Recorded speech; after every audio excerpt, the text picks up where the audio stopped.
Good morning, everyone. This morning we will begin with our Black History Month commemoration. The theme of this year's commemoration is African American changemakers who are leading, healing, and shaping Montgomery County. The commemoration will include a video highlighting these leaders and a proclamation presentation. There's no denying that we're all better off due to the great contributions made by African American trailblazers such as Maya Angelou, Congressman John Lewis, Thurgood Marshall, Ida B. Wells Barnett, Martin Luther King, and many more. However, it's equally important to recognize the great work African American leaders are doing here every day in our own county. In our county, we know we have so much work to do to continue to challenge the status quo and to dismantle racist systems wherever they impede justice for those who call Montgomery County home.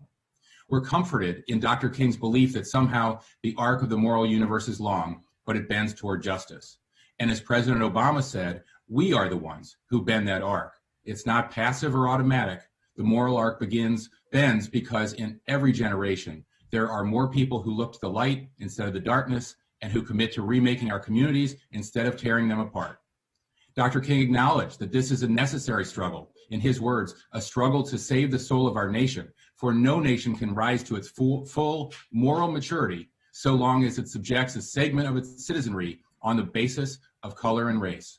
So our struggle continues into 2021. We will continue to organize and show up and speak out and make our voices heard all across our community and our nation. I can assure you that everyone in our county is better off because of the important work being done by the individuals we're recognizing today. In a time of uncertainty and need, these individuals have stepped up to the challenge and ensured the voices and needs of the Black community are represented. We know that there's much more work that needs to be done, especially in overcoming this pandemic. Nonetheless, I'm committed to continuing this work with these great leaders, the community, and all stakeholders in building a more inclusive and equitable future for all, not just during the month of February, but every single month of the year. Last, I ask that you join us in recognizing the great work these leaders are doing and the contributions that the Black community continues to make in our county. Councilmember Rice. Well, thank you very much, Mr. President. And, today marks a special occasion for us. It's the first time since we've really seen the global unrest, but here, especially in our country, around racism, around injustices that we see in our Black community, that we've had a chance to come together and talk about this specific issue in this specific framework. Let me just say that Black history is American history. And as you said, it's something that we need to honor and celebrate every day, but it goes deeper than that. The reality is that until we get over the kinds of injustices that we still have in our community, to which we celebrate the royalty of people who are wedded into the British monarchy, but yet we are the grandsons and great-grandsons of kings and queens in our own countries. But the second that we say that, people roll their eyes or look the other way as if something like that is silly. It's interesting, and I hope that people reflect on just that simple thing today and think to themselves that the folks that were here that were enslaved, they were not slaves, they were enslaved. The folks who were enslaved by others are all descendants of kings and queens that were brought here to the United States. So we are all descendants of royalty. And so in that light, the same respect that we bestow upon those who are across the sea, and we hold them in such high regard, I hope that we start holding our Black community in that same high regard. I hope that we see them on the same level. I hope that we see them as equals and not as lesser than. I hope that we can get over the fact of saying Black Lives Matter and instead understand that Black lives are truly phenomenal, that Black lives contribute so much to what it is that we do here each and every day in this country. Acknowledge that Black lives are truly one of the contributors to how great this nation has become. The whole push for Black Lives Matter movement is such a base. It's the bottom rung of what we deserve as Black people in this country. And so then to hear people who can't even acknowledge the simple phrase that Black Lives Matter says something about how much farther we still need to go. As I went to Ethiopia almost 2 years ago and had a chance to see some of the folks there and how they live, how they cherish America, how they think about how America is the land of opportunity. I really want that to be the case. I want it to be that those young boys and girls can aspire to travel across to another country and seek out opportunity, to seek out a positive life in another country. But the reality is that for far too many, unfortunately, that is not the case. For far too many who are faced with racism, discrimination, to be put down simply because the color of their skin is different, still exists today. As we saw the Confederate flag walk through the Capitol, we know racism is still real, that people still don't accept the fact of our true lineage as kings and queens, as leaders in this global community. And until that day comes, we will continue to have to fight to make sure that people understand truly the role of Black people, not only in America, but in this world, as equals, as leaders, as trailblazers. That's where we deserve to be. And I look forward to that day when that truly happens. Thank you, Mr. President. Thank you, Councilmember. Councilmember Jawando. Thank you, Mr. President, and thank you, Councilmember Rice, for those inspiring words. And good morning to all of our guests. It's a little, unfortunately, we're not able to be with you in person. Last year, this time, this was in person. That was one of the last things we did before the pandemic kicked in. And boy, what a year it's been for our country and our county and for Black people in this country. Black history is unlike any other story ever told in the world.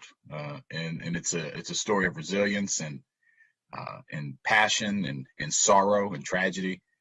But as Councilmember Rice mentioned, it's also a story of excellence and overcoming. And it's complicated. Many of our ancestors were brought here as enslaved individuals, a very important distinction. And those that survived that brutal journey birthed generations of people who became some of our greatest educators, scientists, freedom fighters, trendsetters, and world changers. Because of them, I and Councilmember Rice and so many others are able to stand before you today as council members, as elected officials, as doctors, as lawyers, as tradesmen and women, go down the list because of those sacrifices of previous generations. So today and all this month and all year, because it is American history, let us reflect on the centuries of struggle and progress that have brought us to what we're in right now, a time of reckoning, a time of redemption, a time of hope, where we have the opportunity. How blessed are we to sit here today, to have the opportunity to remake our nation and bring it closer to those founding principles, which we know have never been, but that we always achieve and strive for.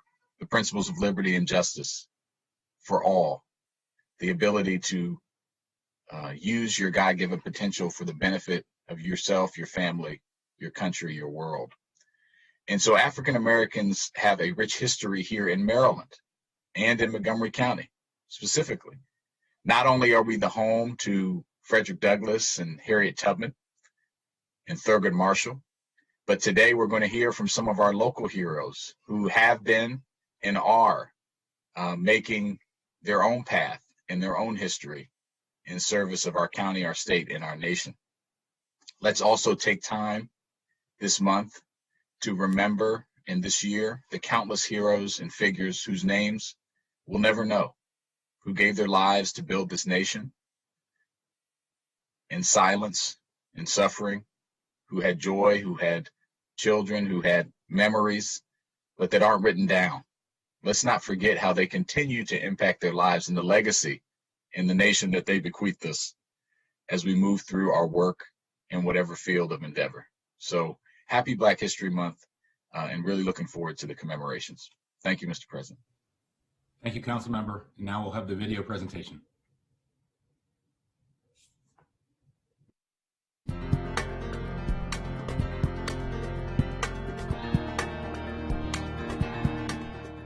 Each February, we celebrate Black History Month by recognizing the men and women who have made significant contributions to our culture. There is no doubt that 2020 will go down in history for many reasons, but chief among them is the fact that we elected Kamala Harris, our first African-American woman vice president, an alum of Howard University, a historically black college, and a member of Alpha Kappa Alpha sorority, an historically black sorority. This year, we saw a significant disproportionate number of blacks lose their lives and their jobs to COVID-19.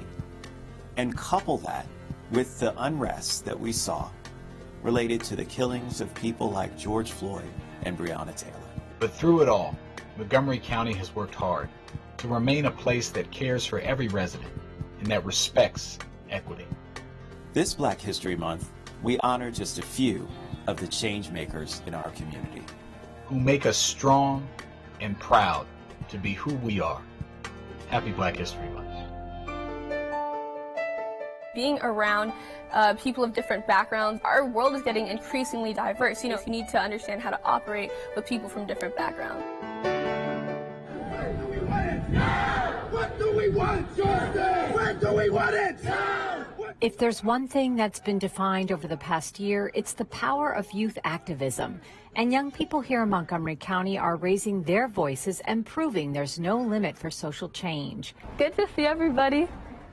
Avery Smedley is a senior at Albert Einstein High School. She started Students Towards Equitable Public Schools, or STEPS, the mission of this student-led group to bring equity to Montgomery County Public Schools.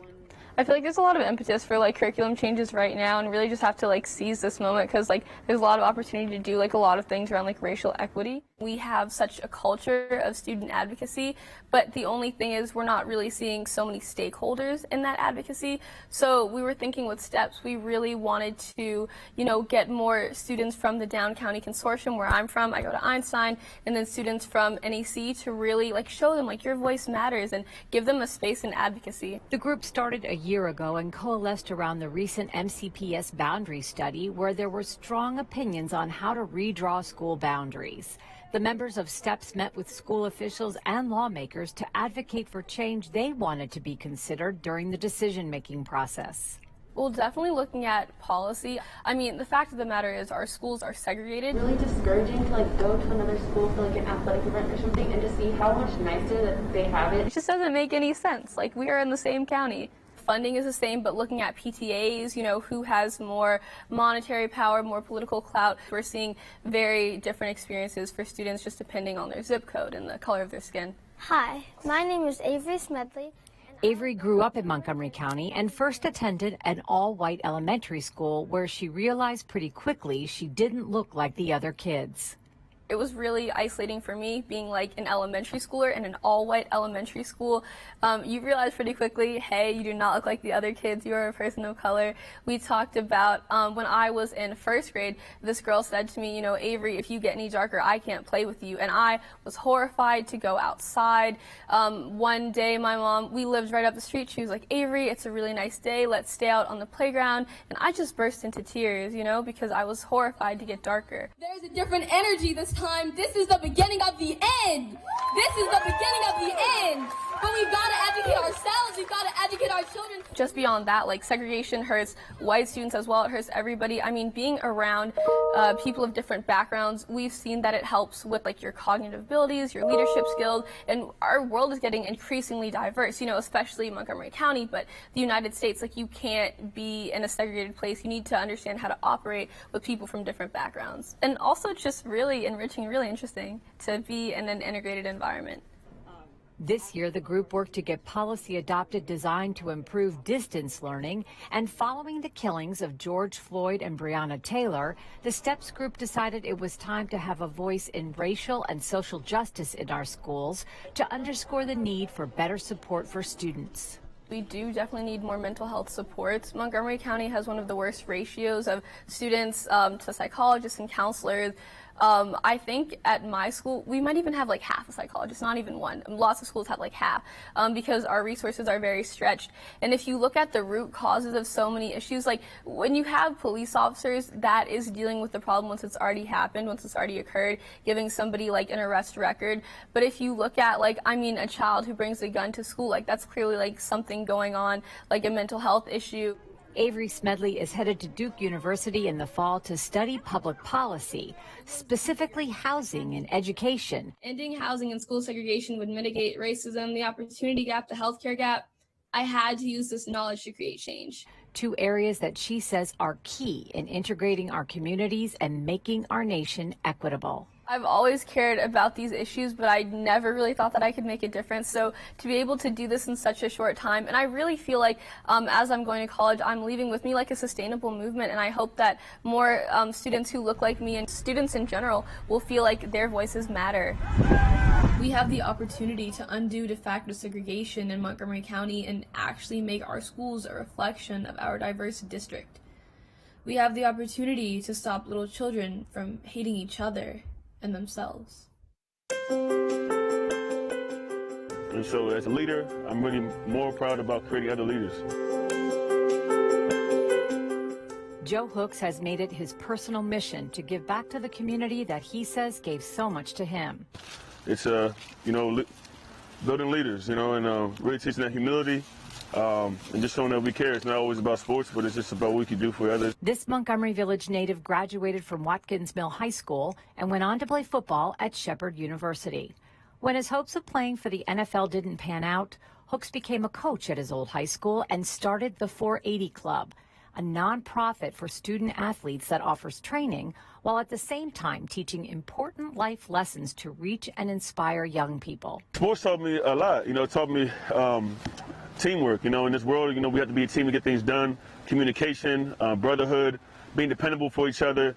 And like I tell them, every day we come out here, it's like a new play. We have to adapt on the fly. We have to survive.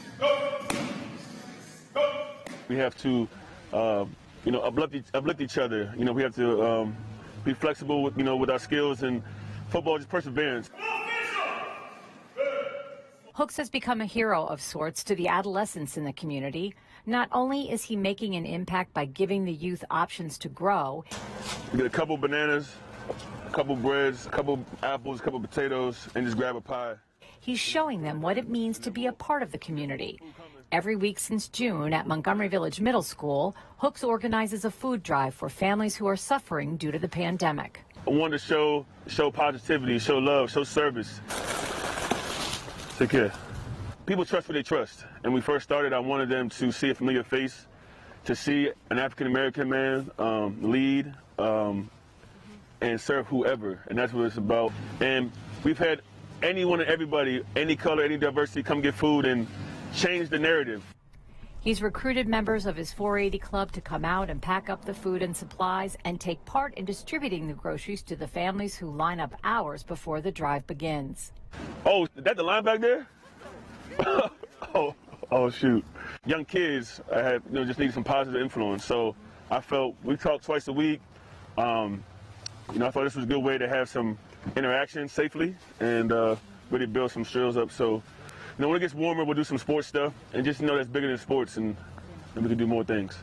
In addition to his advocacy with the 480 Club, Hooks has done work as a community outreach truancy prevention coordinator with the Montgomery County State's Attorney's Office, where he helps students improve their attendance and grades. I started to realize what the government can do for the community.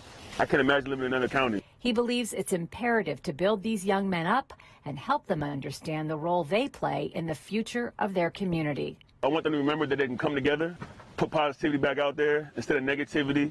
These kids are on social media and they don't have the guidance as much without being in school. And this is a safe place where they can hear a less of a angry tone about what's going on and but also acknowledge it and to let them know that, hey, did you see what's on the news? Give them a hug, ask them how you're doing, meet them where they are. And so as a leader, I'm really more proud about creating other leaders.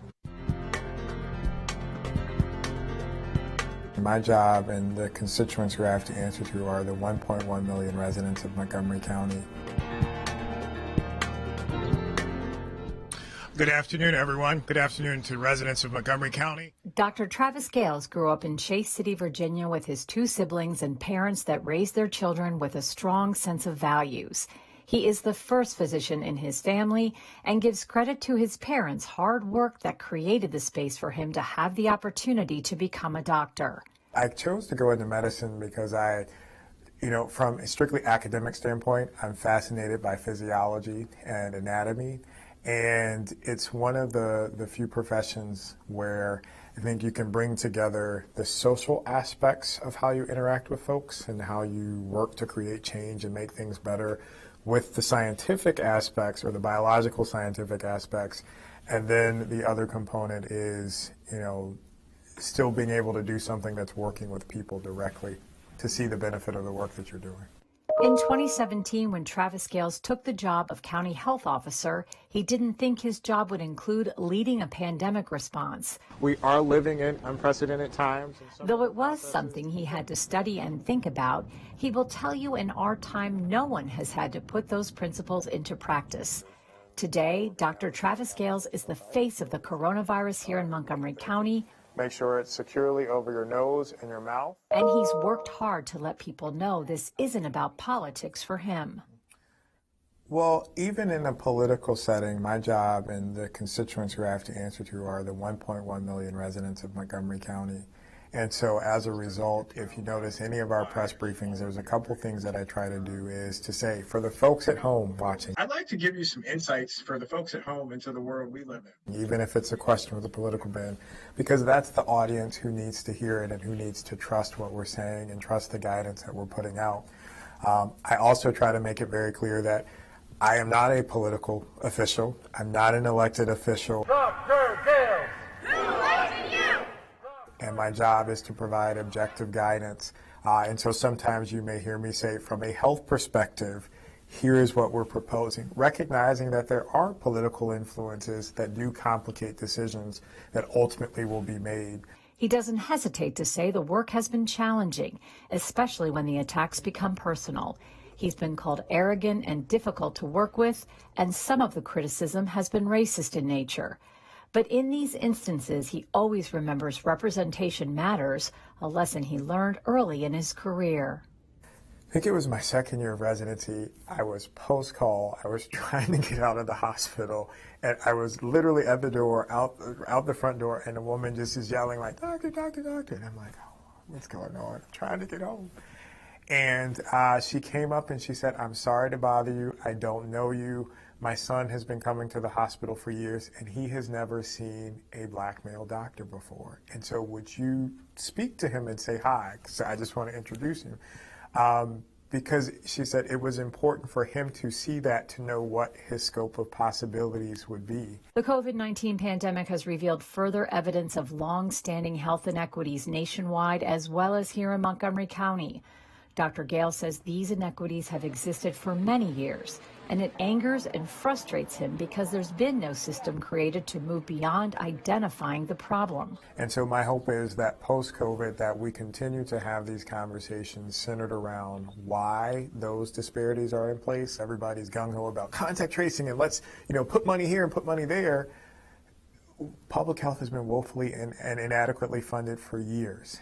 And so I think this is a great opportunity to create a modern infrastructure that's up to date from a technology perspective and has the type of resources in place to not only implement some of those systemic changes that need to happen to address those health disparities, but really move the agenda to the next level.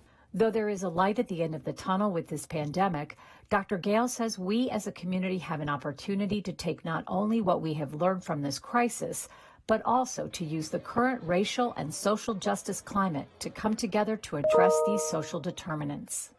I think of the opportunity in the space of giving representation and voice to all the other people who don't have access to this space, And so not forgetting when you're sitting at the table in decision-making capacity to call out those isms and those phobias and to call out those disparities and to hold people accountable, because unless we do that, we'll just continue to gloss over and we won't do the internal work that we need to do as individuals, as a county, as elected officials and so forth, to again create that systemic change that needs to happen, so we're not talking about the same issues 20 years later that we already know existed in our communities.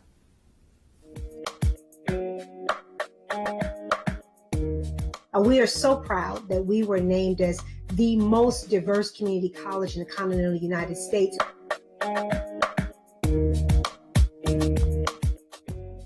That each and every person who comes to Montgomery College has the opportunity, dare I say the right, to feel that they have a space here and that we're going to meet them where they are. In 2010, when Dr. Darian Pollard was chosen as president of Montgomery College, she became the first African-American and first African-American woman to lead the institution. In the past 10 years, so much has changed when it comes to the community college experience. It's become a viable option for many people in getting a job or working toward a four-year degree. Now, I'm pleased to see so many graduates who are here today.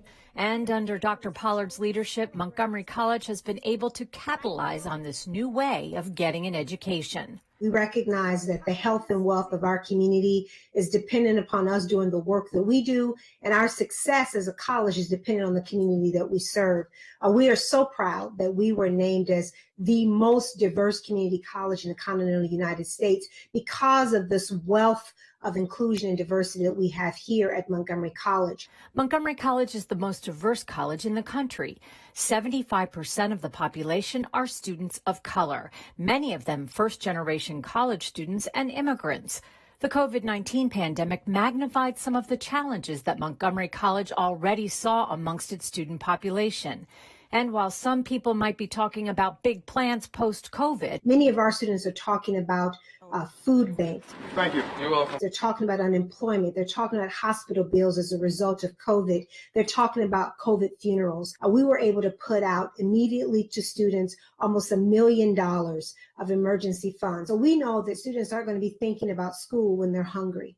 We know that they're not going to be thinking about their next assignment if they're wondering how their rent is going to get paid. So we were able to step in and help so many of our students who needed basic skill security, as well as those who were also needing technology support. Dr. Pollard says the reality is we are fighting two pandemics at this time, and that one is amplifying the other.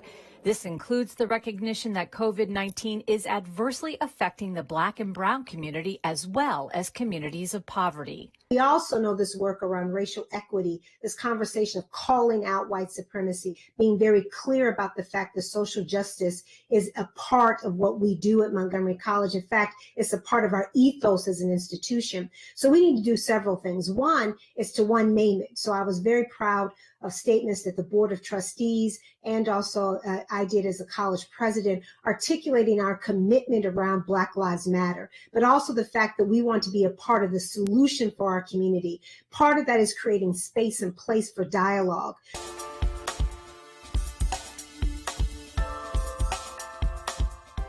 So we had a series of conversations where we brought in our faculty who are content experts in many areas surrounding this: political science, criminal justice reform, helping people understand and grapple with the language of the discourse community that we're a part of, and we were actively engaged in that. Dr. Pollard says the college has a duty to provide high-quality, affordable education to the community they serve, what she calls an act of deliberate love. In her role as a leader in Montgomery County, where she wears multiple hats, she thinks carefully about how and when to use her voice. I don't want to be the loudest voice. I don't want to be the one that talks the most, but I want to be the one that has one thing that I am able to say that resonates. As an out Black woman who is married, who's parenting a child, who lives in the northern part of the community, who's very much committed and active in the communities that we serve.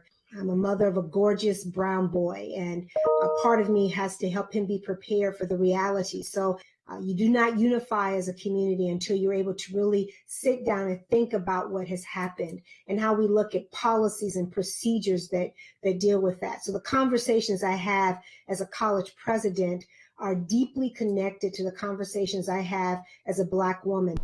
And I see a community in Montgomery County that rejects the fear that drives discrimination and instead models acceptance and aspiration. We're going to have to go through a little bit more pain and hurt as a community and as a country until we really actualize the idealism of what was intended in our founding. But I have confidence that we can do it. You are true leaders, and you cannot help but become hope for all of us. We need you to be that hope for all of us.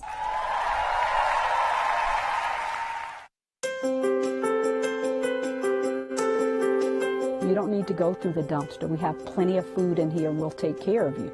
And for us, it's about giving them hope. It's become a familiar sight over the past year. Cars lining the streets waiting for hours to receive food from one of the many distribution sites in Montgomery County. The COVID-19 pandemic has intensified food insecurity here. And help us to just be a blessing. And we just thank you for it, Father. Something Reverend Pat Drumming knows all too well. We just thank you and give you praise. In Jesus' name, amen. All right, thank you, thank you. Ooh. Before COVID-19, the Rainbow Community Food Pantry was serving 60 families per week. Today, they are providing 125 pounds of groceries to more than 500 families each week. We were getting the calls continuously. Even before COVID, we knew that there was a great need because, you know, this is the most ethnically diverse zip code in the entire state of Maryland. We have a lot of immigrants here, and not just immigrants who are coming to go to school. They're coming to go to school, but they have children and families. So they're working a lot of low-end jobs, you know, to make ends meet. But I got calls last night from my schedule saying there's so many people that are begging, saying, please, please, can you fit me in tomorrow? And there's no way we're going to say no. Nice and fresh. Woman who comes here last year, but she had shared with me that morning, she said she got up and there was no food, none to feed her family, and she just started out on a quest. And that day when we pushed that cart of food out, she just cried. She just cried. I cried with her. I don't think it's a shortage of food. It's just maybe a shortage of compassion. Reverend Drumming has a team of volunteers that show up regularly to make donations, pack up food, and deliver it. Portobello mushrooms. She and her team make it a point not to make anyone feel self-conscious about asking for help and to treat everyone who needs it with dignity and respect. Was there any special needs? She insists on a resilience to be of service with no judgment. Hunger never takes a holiday, but you know that you put your heart and soul in it. And there's so many people who are working so hard to take care of their families. They're doing everything that they can. Just 2 days ago, one of my volunteers was here, and she was here early. There was a gentleman going through the dumpster out there. And she was able to say to him, you don't need to go through the dumpster. We have plenty of food in here, and we'll take care of you. So those are the times that just grip your heart. And for us, it's about giving them hope. The support of Montgomery County has been essential in her ability to feed the hungry. Reverend Drumming says the pandemic has given the county an opportunity to shine even more as a community that will mobilize to take care of its residents.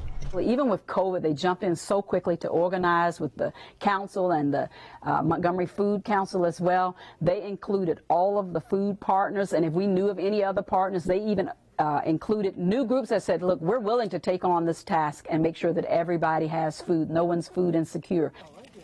And to live with the worry as to where your next meal is coming from is something Pat Drumming can relate to. She grew up in poverty during the Civil Rights Movement, and the dream of Martin Luther King Jr. that everyone would have equal opportunity is something she has hope for as we move into this new time in our history. This is America. This is what makes us strong. We're stronger together. That was the theme last night as well, and helping us to understand that we can do so much more together, and we're so much stronger when we are in unity and not tearing each other apart, and that when we're willing to help each other, no matter who we are.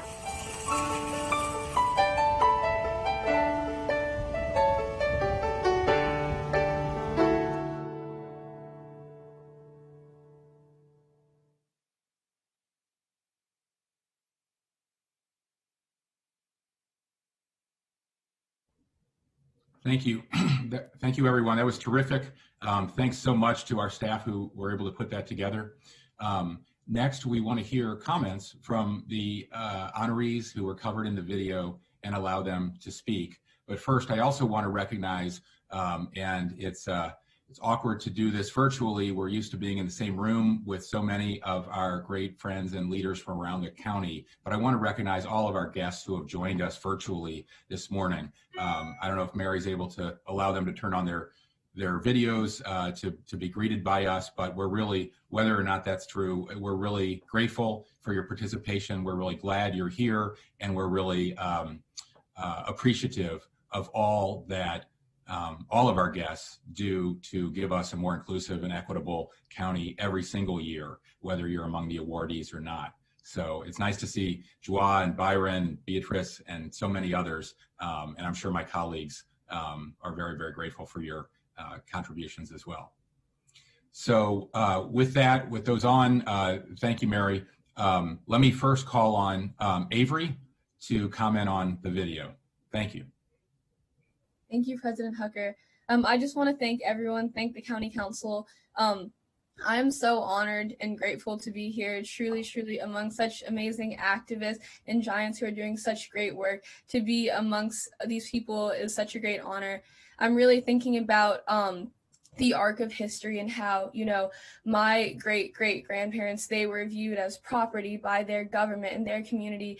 And now here I am, and my local government and community is honoring me for fighting for those principles that Councilmember Jawando spoke so eloquently to.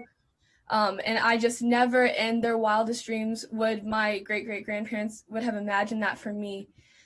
So just, I think we can take two things away from that. First, like, we've come such a long way. The fact that I know people who knew enslaved people, and now here I am.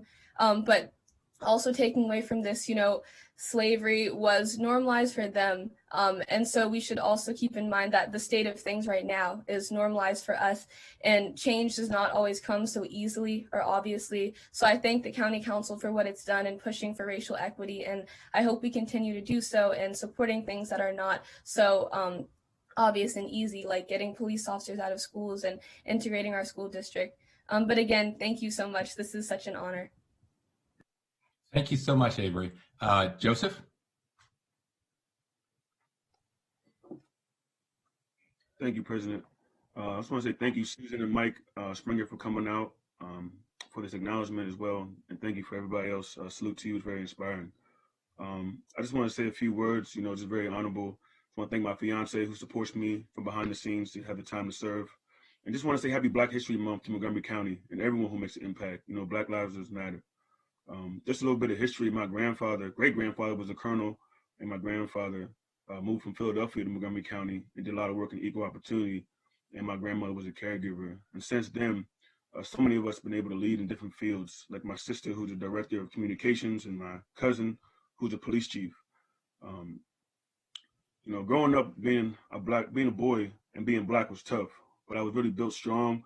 A lot of educators and coaches never gave up on me, and sports was my hook. And my mother trusted those opportunities, and you know, I love sports, and I love winning and training, and I love coaching. And while she ran a home daycare for 20 years, I was able to work with so many diverse families, and that gave me the core values to want to give back. You know, having the compassion to build, create, collaborate. You know, God bless her. She's a executive director of Celebrate School. So, you know, 4D Club was designed to do what you all saw, and help so many impact so many youth and family. And you know, I'm very inspired to work with so many friends and family volunteers that make that happen every day. It takes a village, and it's just proof that anything is possible. Nothing is impossible. You know, being able to work with MVSA, work with Identity. I work with College Tracks now as a college success coach, and it's really important to work with everybody and build our community that Montgomery County really wants to continue to thrive. So, you know, I'm just honored to be here today. I'm looking forward to continue to work with Montgomery County and thrive. And hopefully we can keep everybody safe and wear a mask. You know, everybody's been touched by this, and you know, I want to say rest in peace to Estella Cruz, who lost her life to COVID, but is resting in heaven. So thank you much, everybody. Looking forward to continue to be a part of Montgomery County. Thank you so much, Joe. Reverend Pat. Is Reverend Pat with us? Well, good morning to everyone. Thank you so much to the County Council and to Council President Hucker. Thank you so much for this honor. I'm deeply honored. We are deeply honored because there's nothing that I could do without the great team that we have here at Rainbow. And we're so honored to be named among such great honorees. Thank you all for everything that you do.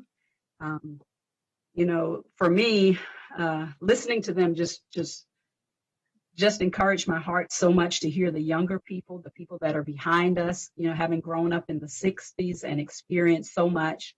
For me, I didn't even understand, you know, when they were integrating our schools, they gave us a Caucasian teacher. So I didn't really understand what all the riots were about, etc.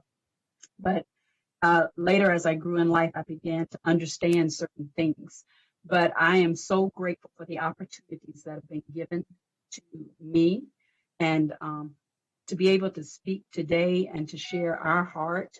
You know, there have been so many great leaders throughout our history, not just Black history, but throughout the history of America. And we think about the role that the church plays. It's been very critical to helping to move the needle forward. Back, you know, there was Bishop Richard Allen way back. You know, you think about even in the church, I'm ashamed to say that there was so much discrimination and racial hatred that other churches had to be started just so that Blacks could have a place to worship. But that church was so vital to the community, just like it is today. You know, we play such a great role because the church became the educators. The church became the one who provided. Even when the African Americans and Blacks were lacking resources for themselves, they were able to pull together so that they could help others. You know, I am so thankful to have lived and to have been able to witness the election of our first African American president, Barack Obama, and to see the progress that we had made or that we thought we had made, and then to come to 2020 and see that the progress we thought we had made, there's still so much more that has to be done in electing the first African American female vice president. I'm so honored to have been a part of that and to witness that. I'm very hopeful for the change. And, you know, you can legislate. There are laws against discrimination, but you can't really legislate what's in someone's heart.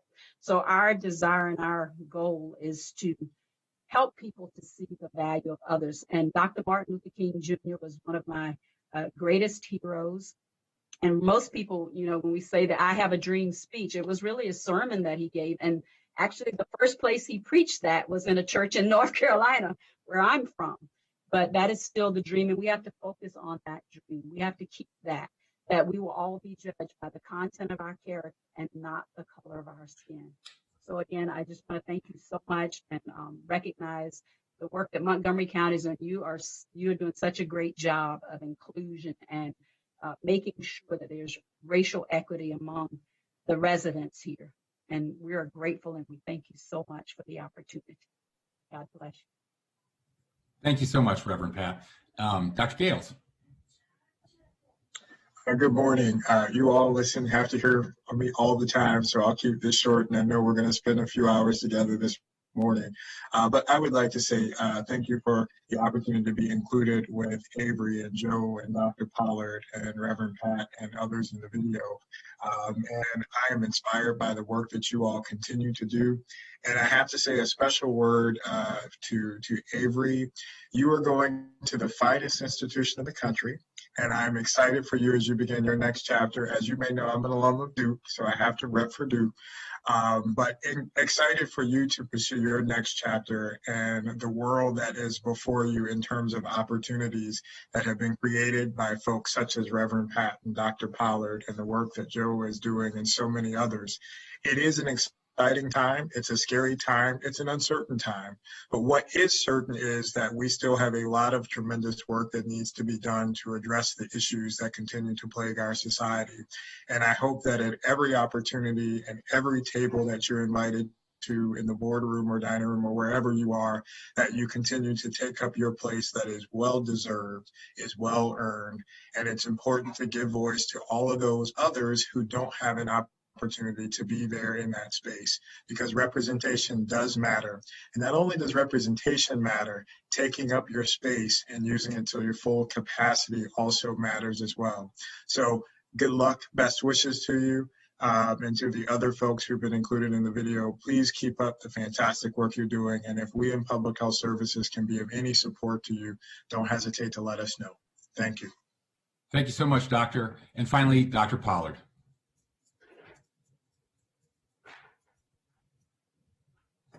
She's unable to join. Oh, great. Okay. Well, too bad. But we're very grateful for her contribution as always. Okay, now we move on to comments from council members. Councilmember Albornoz.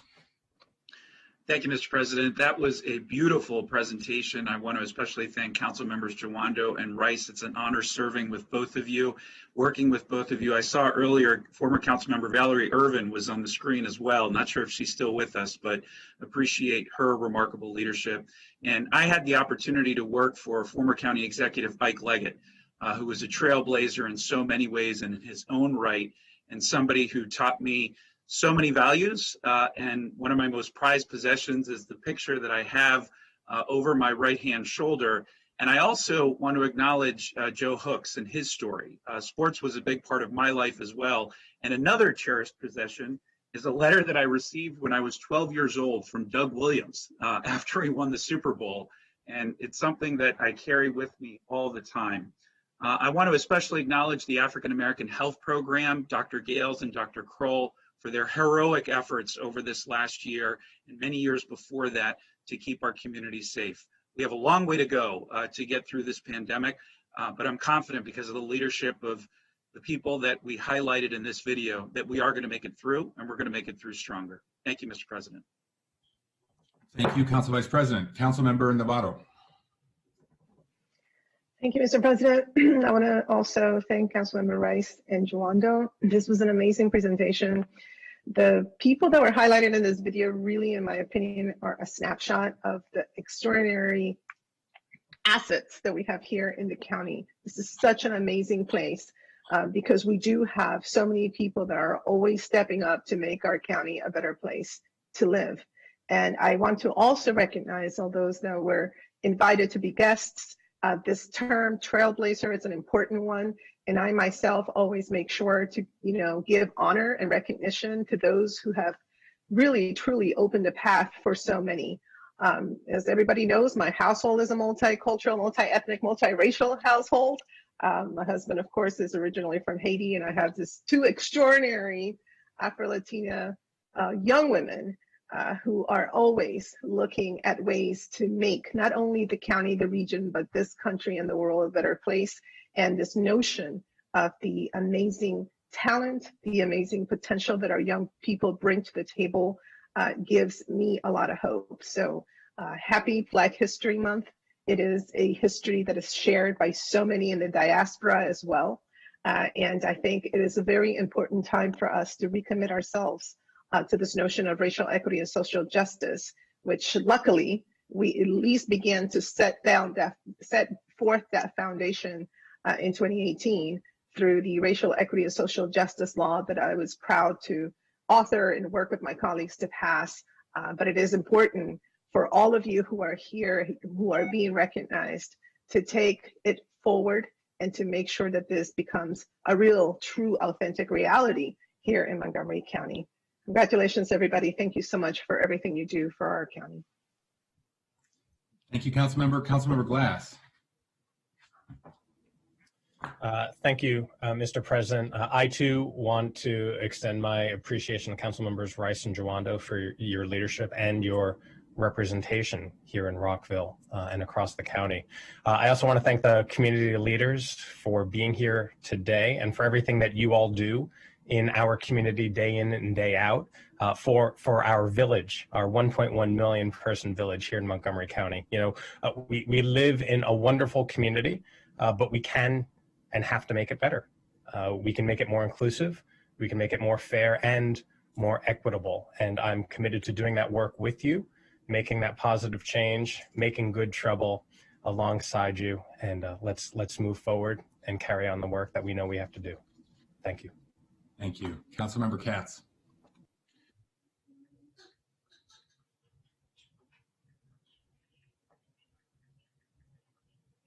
Thank you, Council President. And I too want to thank and congratulate Council Members Rice and Jawando and all of my colleagues for all that you do. We work together to get to a better place. And when I saw the video, and I certainly want to congratulate Susan Kennedy and Mike Stringarth and everyone who's associated with doing the video, it was truly wonderful. I had tears of pride, and I really mean that sincerely. That some of you who are the heroes on this video I've known for years, some of you I hope I will know for years. You truly are making a difference in Montgomery County and candidly in the world. Joey, and I keep calling him Joey, and I shouldn't do that, but he smiled. Joe Hooks, whom my nephew and he have been friends for many, many years. I know his mother has done a marvelous job, and all the community has done a marvelous job getting him to where he is today.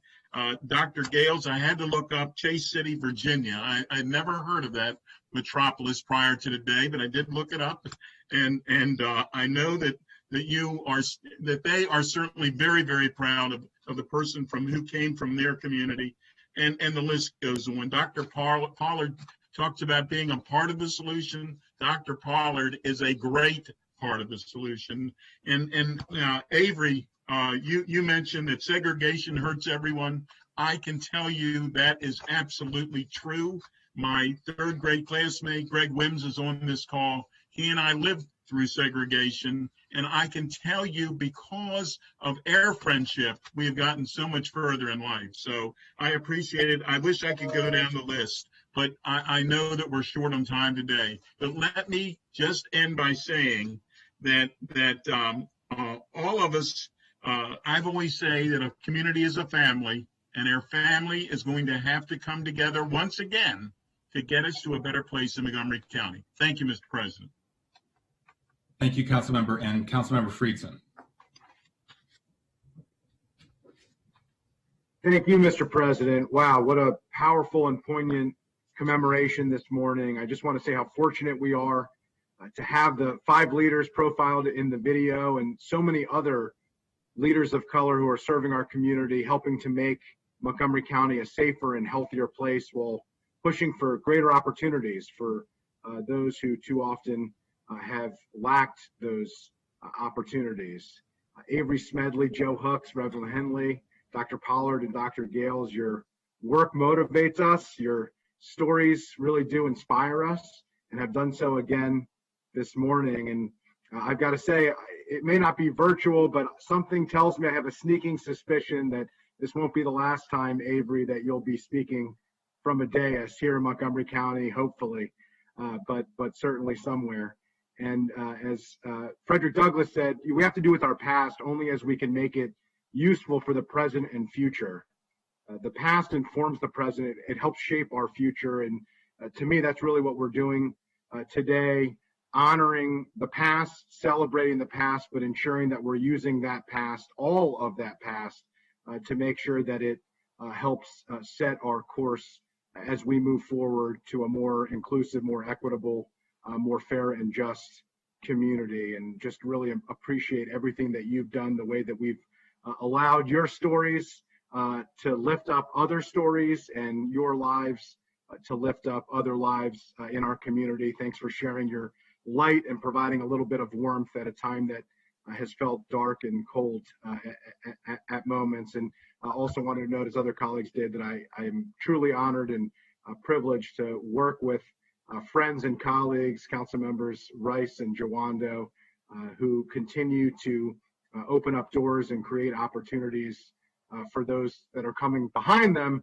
as so many in our community did before them, like County Executive Leggett and so many others, as Councilmember Albornoz noted. So happy Black History. I truly appreciate this moment, and really was a welcome reprieve from the challenges that we face in our community. Thanks for all you do in our community and all you'll continue to do to lift people up. Terrific, thank you. I don't see any other requests to speak, so we can move on to the proclamation. My colleagues, I believe, have assigned paragraphs in order. Thank you. Council President, I think Councilmember Reamer was trying to get in there. Councilmember Reamer. I'm sorry, I forgot to request. I just thought we were all. Yep, sorry. Go ahead, please. All right. Thank you so much. Thank you, Councilmember Joando. Appreciate that. Just wanted to briefly say today I invited Pamela Young to join us, and she's president of the Silver Spring chapter of the Lynx. And the Lynx are a community service organization of Black women founded in 1972. After 48 years, they are stronger than ever. They provide supportive programs for disadvantaged children. They engage residents in dialogue about challenging community issues. And I can add that I have a personal view, like Councilmember Joando. We are connecting links into this dynamic group because my wife, Angela, is an active member. And wanted to add that in these really challenging times, our country, I think in spite of itself, continues to benefit from the leadership of Black women.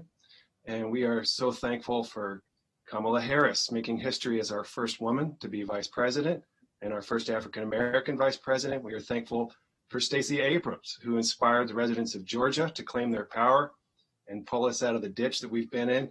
So I just know that I speak on behalf of a very grateful community in saying thanks for every woman, every mother, every aunt, every grandmother, every friend, every mentor. Thank you to the Black women of our community and our country for what you're doing. Thank you.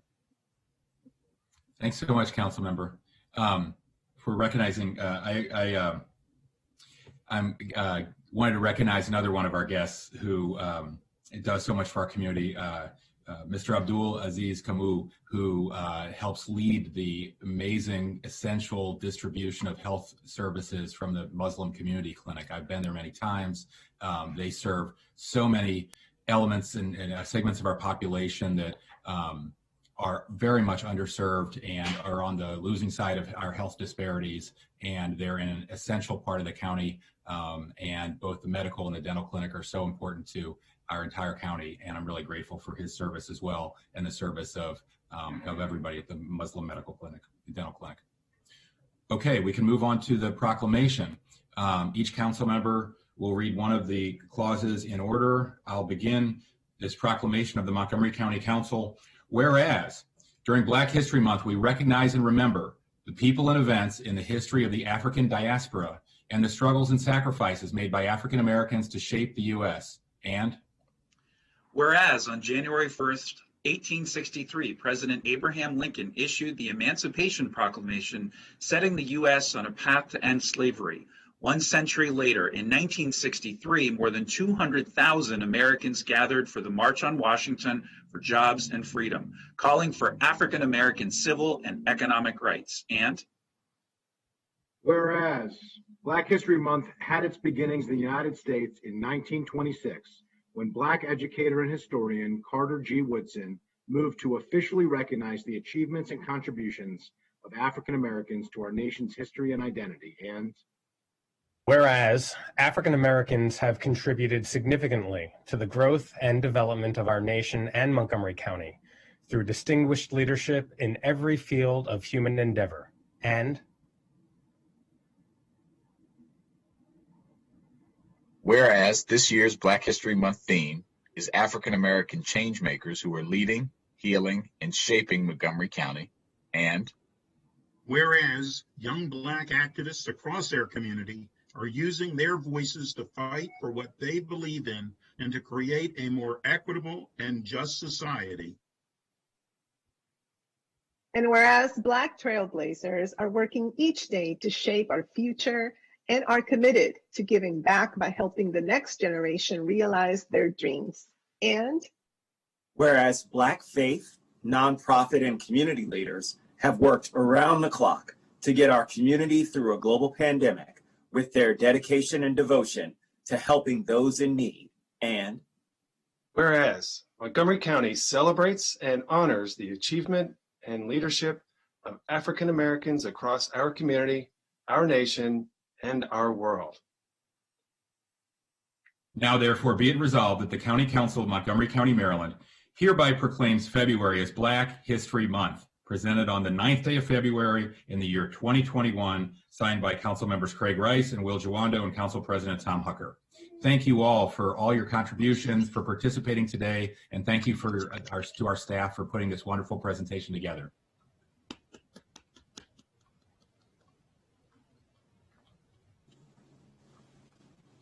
Okay, now we can move on to a general business on our agenda. Madam Clerk, do we have any announcements, agenda changes, or petitions? Yes, good morning, Mr. President. On our addendum for February 9, 2021, item 2, Council sitting as the Board of Health, time change correction at 10:05. C, discussion of Maryland Department of Health, vaccine allocation, distribution, and equity, state and county responsibilities for nursing homes, and coordination of COVID-19 vaccinations for nursing homes and DDA group homes. Time change correction for A, public hearing, solution to approve an executive order 1921 AM, that is amended, COVID-19 local order amending and restating order dated December 15th, 2020. 2.1 action, Board of Health regulation to adopt an executive order 19-21 AM, COVID-19 local order amending and restating order dated December 15th, 2020 as the County Council. County Council sitting as the Board of Health, item 2A, action, Board of Health regulation to adopt an executive order 19-21 AM, COVID-19 local order amending and restating order dated December 15th, 2020, and B, update novel coronavirus, COVID-19, and county public health planning. Time change 2.5 at 11:50, action, spending affordability guidelines for the FY 2022 operating budget. Go committee recommends approval. Time change 3, the consent calendar. 3A, introduction, resolution reaffirming Montgomery County's commitment to combat hate and extremism. Lead sponsor, Councilmember Glass. Added, co-sponsors, Councilmembers Hucker, Novato, Friedson, Albornoz, Rice, and Weaver, along with Councilmembers Jawando and Katz. Added to the consent calendar, 3G, introduction, special appropriation to the county government's, FY21 operating budget, Department of Health and Human Services, $31,405,652 for rental and utility assistance, source of funds, United States Department of Treasury grant. Fed HHS committee work session is tentatively scheduled for February 11th, 2021. Public hearing action is scheduled for February 23rd, 2021 at 1:30 p.m.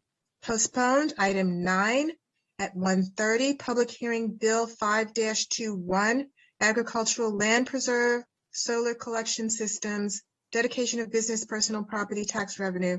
Fed committee work session will be scheduled at a later date. That item is postponed. And then 9.5, public hearing for FY22 capital budget and amendments to FY21-26 capital improvements program for county government, Montgomery County Public Schools, Montgomery College, Maryland National Capital Park and Planning Commission, Revenue Authority and Housing Opportunities Commission, and WSSC Waters FY22-27 CIP. Added, a proposed closed session to discuss collective bargaining negotiations or consider matters that relate to the negotiations pursuant to Maryland Code General Provisions Article Section 3-305B9 and to consult with counsel to obtain legal advice pursuant to Maryland Code General Provisions Article Section 3-305B7. Topic is ongoing negotiations. Time change, 4 o'clock to adjourn. That is all, Mr. President. There's a lot of changes. Thank you, Madam Clerk. You all have received minutes from January 22nd, 2021. Are there any proposed changes to those? Hearing none, the minutes are approved. Now at 10:05 on the nose, we are going to be sitting as the Council Board of Health. I want to welcome our representatives from the Maryland Department of Health who are joining us today for this critically important discussion about the COVID-19 vaccine rollout, about equity in the rollout of the vaccine, issues regarding nursing homes in this time of pandemic, and how we can address outstanding issues with the retail pharmacy contracts that are vaccinating our residents and staff in our long-term care and our residents with intellectual and developmental disabilities. Joining us from the Maryland Health Department, welcome to everyone, Dr. Jinlin Chan, Acting Deputy Secretary for Public Health Services, Heather Scheck, the Deputy Director of the Office of Governmental Affairs, and also on this session, I know we have Dr. Raymond Kroll, Director of our Department of Health and Human Services, Dr. Travis Gales, our County Health Officer, Dr. Odile Brunetto, the Chief of Aging and Disability Services, and Dr. Earl Stoddard, the Director of the Office of Emergency Management and Homeland Security. Apologies if I missed anyone who's not in my notes. Before any of my opening remarks, I want to turn to Dr. Gales to address an issue that came up yesterday about how quickly the County Health Department is administering the first doses of the vaccine once we receive them from the state, and the comment that the county is sitting on 6,000 doses, and how the county plans to distribute first doses over the course of the week. Dr. Gales. Good morning again, Council President Hucker, and I would like to extend a special welcome to my colleagues from MDH to Montgomery County, even if it's virtually. We look forward to your ongoing conversation related to these particular issues, and thank you for working together throughout the pandemic in terms of response. So yes, the Council President referenced, there was a tweet that was put out yesterday that referenced us sitting on a host of doses that was not entirely accurate. So let me just explain to folks at home. Over the last month, we have been distributing over 99% of the doses that we have received on a weekly basis. And last week we did hit some blips, notably due to the weather, where we had to cancel at least one clinic and had another one significantly impacted. And we worked to ensure that our folks who were scheduled for second doses made it through the queue. We've also continued to deal with some challenges related to individuals who are not eligible by the county criteria for our vaccine allocation, being 75 and up, who had scheduled a significant number of appointments that we had to cancel and send them to other places. Now, we will use these best practices and knowledge that we've gained to implement some new strategies this week to ensure that we are getting good penetration into the communities who are 75 and up. And we will talk more about this after the presentation from MDH, but we are working with our community partners to identify community venues to be able to add to the rotation of sites so that we can meet folks where they are and get those vaccines in folks' arms. And we're confident that by the conclusion of the week, and certainly before the beginning of next week when the state runs its weekly total, we will have distributed all of the doses that we have remaining from this week, as well as the new doses that we will receive this week. I believe we will receive those doses later on today. So look forward to being able to provide some more insights into those conversations and strategy moving forward. And ultimately, at the end of the day, we will make sure that we continue to prioritize those over 75 so that we can continue to move forward and provide vaccines to the general public. Thank you. Thank you, Dr. Gales, for clarifying that. So let me provide some brief opening remarks. On behalf of, I think, all my colleagues, to all our residents and especially our guests, we're so grateful that you're here to initiate this discussion with us. I want to remind everyone that the COVID pandemic has hit Montgomery County extremely hard. Yesterday's state data show that we have 60,633 confirmed cases, 1,303 confirmed deaths since the start of the pandemic. Over half the deaths in Montgomery County have been residents of our nursing homes and long-term care facilities. 968 of the county deaths have been people over the age of 70. And our county data show that 30% of cases are in our Hispanic community and almost 15% are Black or African American. In the 5 zip codes with the highest average number of cases for the last 14 days, the of color population ranges from 68% to 79%. So while we have all experienced some hope accepting the news of the promising development of these vaccines, the vaccines are in extremely short supply for now. Our residents are worried and anxious and confused and angry about the vaccine rollout and want to understand the state's priorities and how to sign up. We want to be able to reassure them that there is an orderly and logical and equity-based rollout.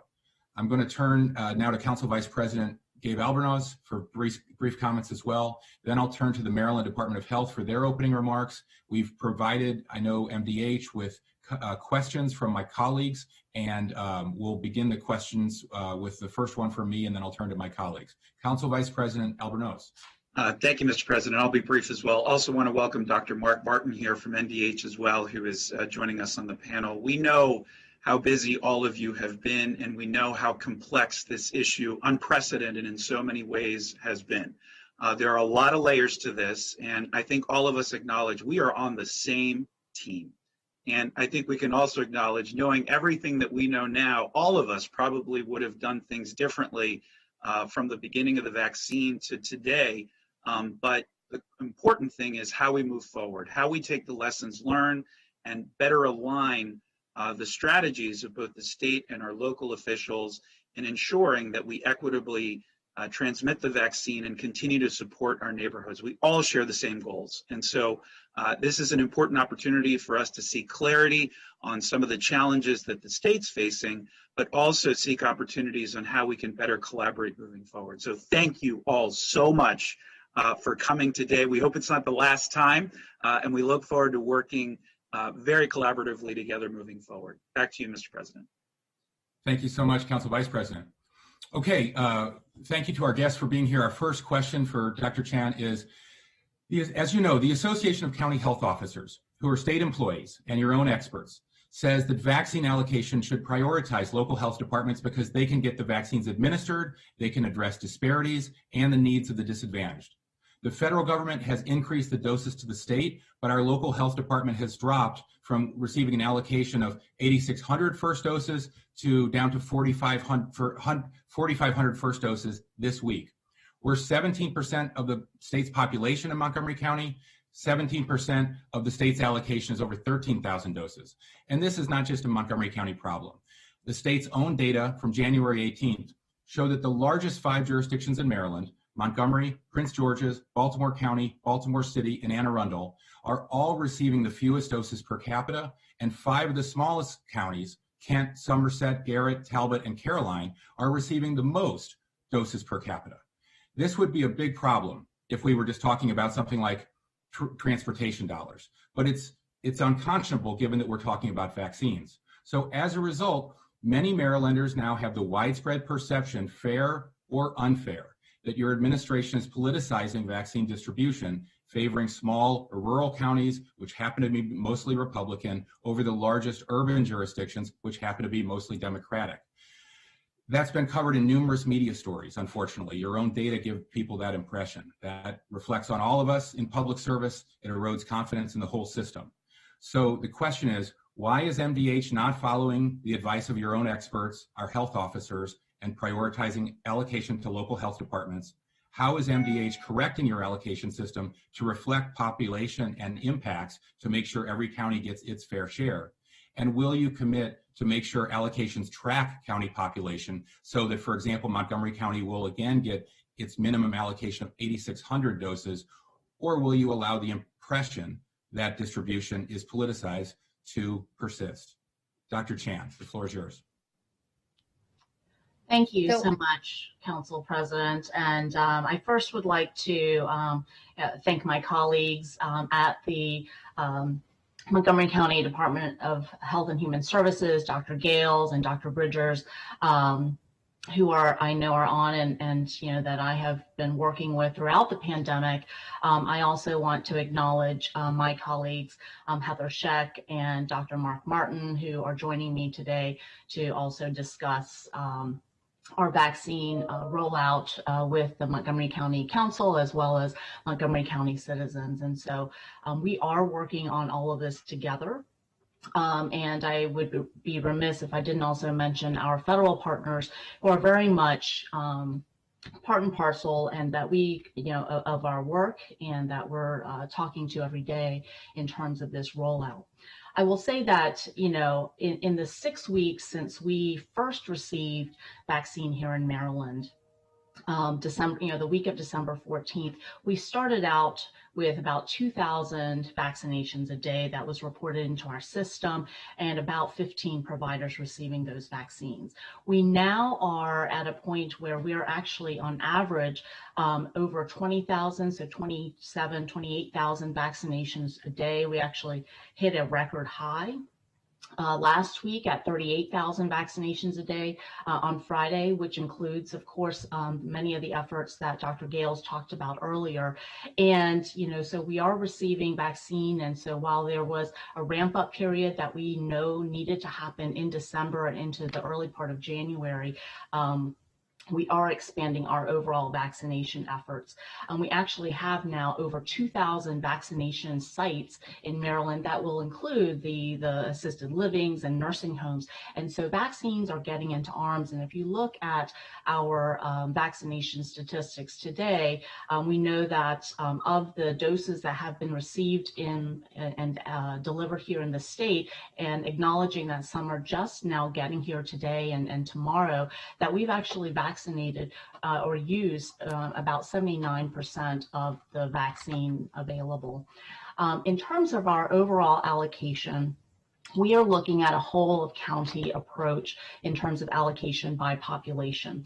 Early on in the distribution process, when we were just getting ramped up, there were much fewer providers overall that we were allocating vaccine to, and so there was a floor that was established with local health departments to start out with, and that was in the early part of January. And so because of that, there may have been some because of the smaller counties, proportionally, even a small amount, which was at the time 300 doses per week, because we were getting much less vaccine at that point, it did proportionally for per capita appear to be greater. We continue to evolve that process, and we're now looking at a whole of county approach such that vaccines are allocated by population, but to all providers. So including local health departments, which continue to be an important cornerstone of our vaccination efforts, but also including hospitals. There's a number of hospital partners in Montgomery County who not only initiated their vaccination clinics by vaccinating their own staff and frontline healthcare workers, but also have evolved now to being strong partners in coordination with Montgomery County Health and Human Services and the Maryland Department of Health to vaccinate others in the community. And so working with those, as well as our pharmacy partners and others, are critically important here in Maryland so that we build that infrastructure to be prepared for when vaccine comes. I would note that just a few days ago, Dr. Scott Gottlieb, who was the former FDA commissioner, noted in an op-ed in the Wall Street Journal that he anticipates that by the end of March, that the monthly vaccine supply may reach as many as 100 million doses. And so he really strongly urged that we take an all of the above approach, quoting his op-ed, to administer vaccines to tap into multiple locations, including pharmacies and healthcare providers. And we are doing just that. This is not, local health departments continue to be critical aspect of our vaccination rollout plan. They have been critical all along in our collective pandemic response efforts, which not only include vaccines as it does now, but continue to work with contact tracing, testing, and other efforts as well. So I'll stop there. So thank you, sir. Okay, thank you, Dr. Chan. Any comments, response from Dr. Kroll or Gales before we move on? Okay. I believe Councilmember Rice, do you have a question too?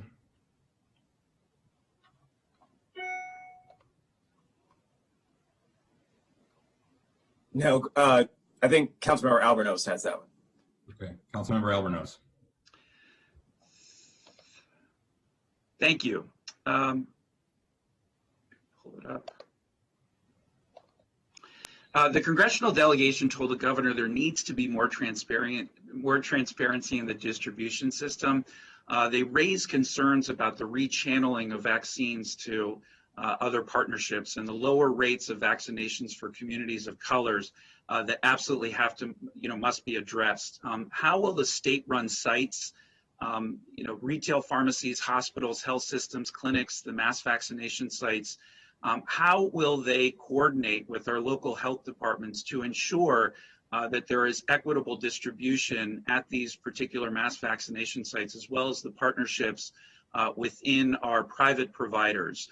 We have been very intentional here in our county in ensuring within our allotment that we set aside vaccines to those zip codes that have been most disproportionately impacted. And there obviously has been a challenge with the consolidation of the registration system. How is the state taking into account those equitable issues? And I know, although the two locations are located in Prince George's and located in Baltimore, which clearly have very robust minority communities, as we know, Montgomery County also has a very racially robust community. So how are you taking in equity into the mass vaccination sites that have been set up and the partnerships with the private providers? So thank you, Councilman Albanos, for that question. So, the retail pharmacy program is, we're starting out in a limited fashion.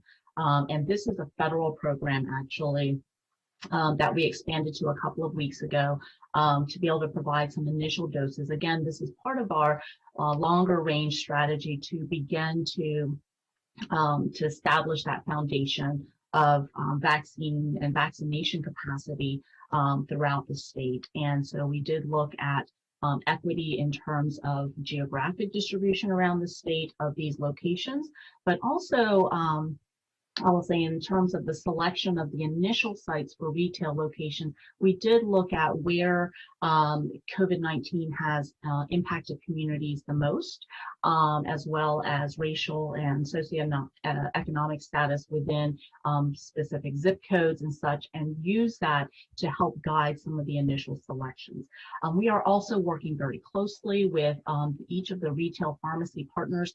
And as I spoke with Dr. Gales last week, and each of the retail pharmacy locations that have been identified have been very willing to work with local partners to assist not only in the vaccination at the retail pharmacy site, but also to actually provide some assistance with vaccinating specific populations, target groups in perhaps some facilities or congregate living settings. And so that's a local partnership and a local conversation that we are very happy to facilitate. I believe Dr. Gales indicated that he had already some relationship with some of the pharmacies. And so again, that's very, very much possible. In addition, at our mass vaccination clinics, these are open to residents of any county. So while it is situated in Prince George's County, it's a location that we actually stood up, and I had the, I was very involved in the standing up the Prince George's site back in June when we initially did testing, because it was accessible. The location was there, and we worked very closely with Six Flags.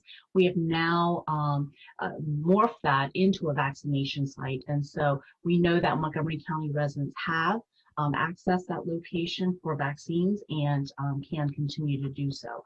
We are working as well with Prince George's County Health Department happy to work with Montgomery County as well to identify individuals that, to be vaccinated at that mass vaccination clinic as well. Thank you, Dr. Chan. Since you raised the mass vaccination sites, can I just follow up? I'm sorry, Councilmember Alvarez, I don't know if I'm jumping in, but I didn't want to lose this thought. I know at the Senate work group yesterday, the state claimed much of the same points that you just made, that the Prince George's location at Six Flags is there so the state can help Prince George's bring up their very low numbers, and that you're helping them prioritize their pre-registration wait list. And at the same time, the state has claimed that Montgomery County residents should just use Prince George's as its mass vaccination site, and that we won't get our own as of yesterday. We're seeing, and you're seeing many Montgomery residents in Prince George's. Obviously, these two goals are somewhat at odds. Montgomery County is the largest jurisdiction in the state. Prince George's is the second largest. Clearly, Prince George's, I'm sure, feels like it deserves its own, given its challenges. And the state has said it's rolling out 4 new mass vaccination sites in the next few weeks, and saying none of them will be in Montgomery County. And our legislators are hearing Eastern Shore, Western Maryland, and Southern Maryland. Is that really true? And will you commit to put a mass vaccination site in Montgomery County?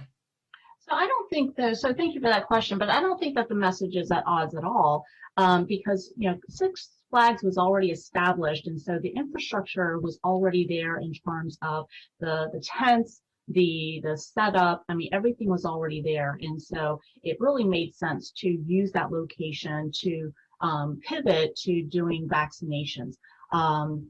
So we're using many of the same staff, in addition, the infrastructure, as I mentioned. And we're open to considering where other mass vaccination sites could exist here in the state.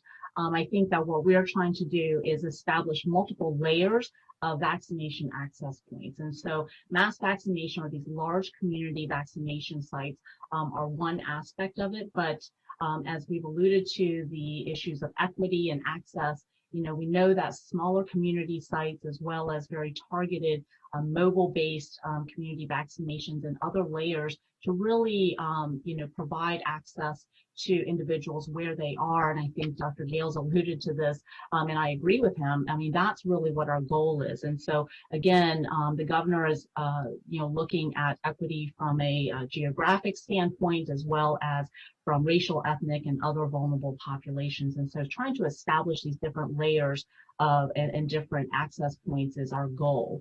And so, this is our initial plan. And as more vaccine is available, we are also working with our FEMA partners to look at where we may put additional locations. So, Doctor, what do you then say to Montgomery County residents who don't have the luxury of having a car and a flexible work schedule to take off work and drive to Six Flags or to Baltimore to get vaccinated? So there's that's the exact reason why we're establishing multiple access points. And so, these mass vaccination sites are not the only locations where individuals can get vaccine. And so that's what we're looking at, these additional community sites and others. And, the governor announced $114 million in funding to local health departments. And just yesterday, I believe there's close to $10 million provided to Montgomery County Health Department. And that, at least in part, is to assist with some of the efforts that I know are already ongoing and being planned to reach into some of these harder to reach communities who don't have as good access to transportation. So again, these are different layers and different access points. Well, we appreciate the funding, and we can do all the outreach in the world, but if we don't have the doses, they won't end up in any arms. Councilmember Juando. Thank you, Mr. President. Thank you to Dr. Chan and the whole team for being here. Really appreciate it. I know it's a busy and important time. I just want to follow up on the pharmacy and the allocation of vaccines. I understand the desire and potential advantage of, if run properly and coordinated through one sign-up system, which I know we'll talk about more later, to have this whole of county approach and get vaccinations out to different entities. However, there has been very limited, and that might be a generous word, transparency on who's making the decisions of the allocations for these various entities, the pharmacies, the hospitals, the health department, where our health department is finding out on Saturday or Sunday what they're receiving on Tuesday, and pharmacies are know weeks in advance. So someone knows, or at least a week in advance, depending on the day, but much sooner than we're finding out. So someone's making that decision, and somehow the communication isn't making its way to us. So that's an issue. I'm also concerned about the chain, which is a related issue, the supply chain of the vaccine. I worked in federal government for a long time. I've heard from multiple agencies and people that federal government employees in the continuity of government, which we're doing, which Virginia and DC is not doing vaccinations, are coming from Virginia and DC and other places to our hospitals and being vaccinated. And that the hospitals some in Montgomery County are not asking about residency. So if you could answer the question, those questions, which are related questions, I think our health departments, and I know we're doing a great job on equity, on making sure that we get the shots in arms of people who are supposed to be in the priority 2 county residents. So I'm concerned about the allocation issue. If you could respond to that, the transparency to us and to the public, and this issue of kind of the chain of custody of the vaccinations and how you're holding folks accountable to doing what they're supposed to be doing, realizing it's going in all these different places. Thank you for that question. So, with the retail pharmacy program, let me just comment on that. This is an allocation that we do not actually provide to individual pharmacies, but we're providing kind of as a whole to, say, Giant or Safeway. And then they are making the determinations based on capacity at any given site and the locations that we, again, worked with them to select the initial locations to provide doses to them. So if they're providing some, so they may say, this location may only be able to handle 100 a week, and we only want to set up 100 appointments, then they may be splitting up their allocation week over week, which is how certain locations may know, look, we're only going to set up 100 vaccine appointments. So that's one. So we don't get into, just determining specifically how many doses are going into each location. In terms of the vaccine allocation process, so up until now, the state has been getting a notification of their allocation on a weekly basis for the following week. And so usually that happens on Tuesdays. We've been getting roughly 72,000 or so a week up until more recently, where it's increased now to closer to 88, 90,000 a week. And so we get that, the initial projection. And not until the actual ordering system opens up on Thursday evening do we know what's actually in our ordering system. And usually it matches, but sometimes it doesn't. And so we're usually, working to then determine who's using the doses and, how are the doses out? Will they be allocated? And we're looking at that equity issue across jurisdictions. So that's an important component of it. And then once we make that determination, usually by Friday, we're able to provide that information to local health and to other providers. There have been areas where, if we are double checking and we just want to make sure our numbers are absolutely correct before we share it with our providers. We know how important it is to share that information as soon as possible. However, the Biden administration has committed to, and they're just now beginning to give us a little bit more insight, not just 1 week out, but 2 or even 3 weeks out. And so looking at that information, we hope to be able to do the planning so that we can pass. So that we can do the planning as well. Correct, Yeah. exactly. So that we can provide that more than a week ahead of time or even a few days ahead of time. So we are committed to doing that. We understand not only for local health, but other providers that sort of the greater the lead time, the better. Yeah, and if you didn't address, and that's fine, I know we'll move to the next question, but the supply chain issue, if I'm concerned about that, and I'd like you to look into it and maybe get back to us. There has to be something in place to make sure that those vaccinations are going, if you're having this whole of county and whole approach, and you're giving them to the hospitals and other places, that's great, but they need to be going primarily to Montgomery County residents, and there needs to be a mechanism in place. And I know the health department can protect that supply.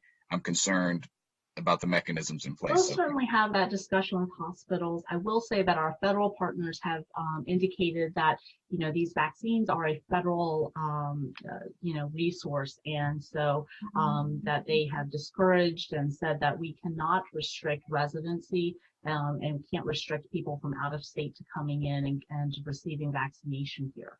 And so while we do provide guidance and general oversight, we can communicate that with our hospitals and other partners, but there is messaging and communication from our federal partners that this is a federal resource.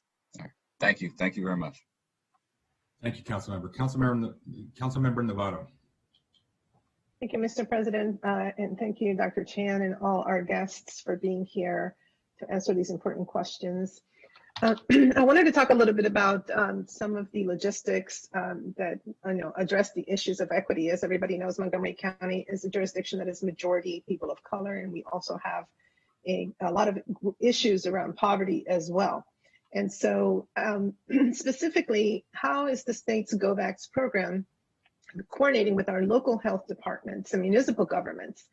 Since we, at least here in Montgomery County, have a pretty strong understanding of the disadvantaged residents and communities. Locally, we have set up structures such as our Por Nuestra Salud y Bienestar, which is a Latino COVID-19 health initiative. Our African American Health Program Executive Committee has also established an initiative. We have reactivated our census teams, community service hubs that we have funded, and also we have been able to leverage. And we also have partnerships with our faith community. In other words, we have a very strong network that has been stood up specifically to address issues of equity and language, cultural barriers. Unfortunately, we have received a lot of feedback around, for example, the PrepMod process, which has had incorrect Spanish language translation, which leads to basically a complete barrier, because even though the state might think that this is appropriate and that it's being translated and that folks are able to access it, the specific examples have shown that the translation is absolutely incorrect. Certain terms do not mean anything with regards to understanding this process. So this is a real concern. We have also noted that the governor has created the Maryland Vaccine Equity Task Force, led by General Janine L. Brickhead as part of the GOVAX effort. Who are the other members of the task force? What is the mission? What authority do they have in terms of decision-making process for the vaccination plan? And how can we bring up these issues to them? Will there be written updates? Will there be data that specifically disaggregates, race, ethnicity, age, place of residence, et cetera, so that we also locally can track how we're doing? How can we best integrate our best practices locally with the efforts at the state level? Thank you, Councilwoman Navarro. I'd like to first address the PrepMod question. I'd like to turn it over to my colleague, Dr. Mark Martin, who has been very intimately involved with me and with our GOVAX team and also with the Equity Task Force. So with the PrepMod, we are working with the PrepMod vendor, Maryland Partnership for Prevention, as well as our local health departments, and getting that feedback is critical, so we appreciate that. And so the translation issue is being resolved now, and some of the other high priority concerns that have been raised with PrepMod also are being addressed this week, and so those enhancements are underway. So just wanted to share that with you. And so any issues that impact access or understandability, we do want to know about. So, and I'd like to turn it over to Dr. Martin to address your other questions. Thank you, Dr. Chan, and thank you for the question. So relating to the GOVAX campaign, when the campaign was under development, we were taking great care to ensure that it would be, in terms of messaging content, culturally appropriate and culturally sensitive. So we established a community outreach planning work group that actually started out with about 35 members and has grown organically to over 100 now, to basically look at the content messaging, also to give input on the strategy for the GOVAX campaign. And so the campaign launched, I think, 2 Fridays ago. The group in general agreed with it's headed in the right direction in terms of cultural reach and appropriateness. And so we continue now to meet as a group. The group consists actually of community-based organizations representation, faith-based organizations representation. There's some interagency and local health department interaction and representation in academia. And so we now meet weekly to see how we might open up additional channels for the GoVax messaging to get to the very grassroots levels of our communities. And so some of the strategies that we've been looking at in terms of opening these additional channels for the messaging, as well as potential temporary vaccination community outreach sites. We've actually been looking at mobile units, clinical mobile screening units, repurposing those as mobile vaccination units. We've been in discussions about that. And also we're looking at outreach through public gathering spaces, laundromats, transit stops, retail establishments. The idea there is to have many webinars that can be accessed by QR code or live web link for a 5-minute video that promotes participation in vaccination efforts, that actually starts to put some truth out on the street because of the vaccine hesitancy. There's a lot of rumors going around. We're looking to engage with Black and Brown clinicians for these webinars. We continue to distribute information sheets and flyers, these COVID-19 related information sheets and flyers that promote participation in our mass vaccination efforts, as well as the ongoing best practices of the physical distancing, wearing the mask, frequent washing of hands. We've also been in conversations with historically Black colleges and universities, HBCUs, to see how we can support them to help promote COVID-19 vaccinations, communications, and messaging to students and faculty and staff. We've also employed the use of a sound truck, a mobile public health education unit that is a converted flatbed truck that has the ability to broadcast multilingual audio messaging. What we typically do is have a partner where we're sending this truck down a certain route.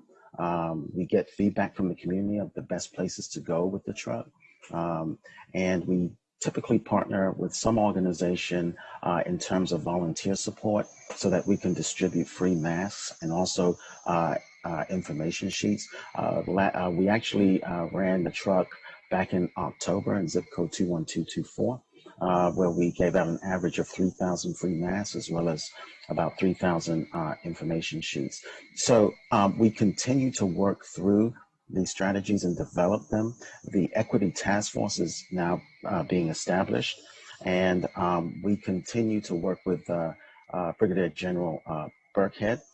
One of the first things that we're working on right now, and we had actually begun discussions in our community outreach planning work group, was partnering with houses of worship, churches, and the ways that they might be able to increase the vaccination participation in the communities that they serve. So right now, we're developing a pilot as a part of the Equity Task Force to stand up a vaccination, two temporary vaccination sites to work out the kinks. And then the goal is to scale those efforts. And I'll stop there. Thank you so much. I just want to add that, Montgomery County in 2019 adopted a legislation, a racial equity and social justice legislation. So we luckily have a head start on a lot of these issues. And under the leadership of Dr. Kroll, Dr. Gales, and really the entire council and the executive, we're really ahead in terms of addressing these issues of equity and culturally appropriate ways of getting to our community, so that when the pandemic hit, we stood up these structures, first in terms of testing and public education, but we quickly were able to expand those structures and those approaches to the vaccine. I want to give a couple of examples of what the PREP mod actually included in the Spanish language version. In the option of race, for you to indicate your race, it was translated as carrera. Carrera is like a race car, a race, right? Track, right? In terms of your address, it said hablar, which is like to address a an audience, right? To give an address. Instead of saying in the backside, it said espalda, which is a body part. And I share that because we know the research is clear that our Black and Brown communities are disproportionately affected by this pandemic. and that there is a lot of fear in terms of what is out there as rumors regarding access to the vaccine. So you can just imagine that if we all do all this work that you were just describing, and when people get to the step of registering, it's asking for a carrera, a race, a cart race, people are obviously going to give up. So this is not acceptable. And I respectfully request that Montgomery County have a representative in your committee and your efforts, because again, we are the largest jurisdiction and we mirror not only the country's demographics, but also the global demographic. As I stated earlier, we are a majority jurisdiction as majority of color, and we have over 100 languages spoken in our school system. And at the end of the day, equity is about really getting ahead of this virus, because if we don't address this issue in an equitable fashion, the entire county suffers, the entire state suffers, the entire region. And in order for us to be able to move ahead, we have to address this public health emergency. Our economic recovery is tied to this. So I cannot be more forceful about the notion that we are here suffering because the disconnect that has been really in place in terms of our ability to access state decision-making and input, et cetera, has really hindered our work. And so I respectfully request that we work together and that you please prioritize Montgomery County. Again, especially with these mass vaccination sites, et cetera. It's illogical not to have something like this in the largest jurisdiction in the state. So thank you so much for being here. And I really look forward to seeing some improvements in how we address the issues of our residents who happen to be the majority here in Montgomery County. Thank you. Well said, Council Member. Welcome to Dr. Bridgers as well for joining us. Dr. Gales, do you have anything to add on this topic or the previous one?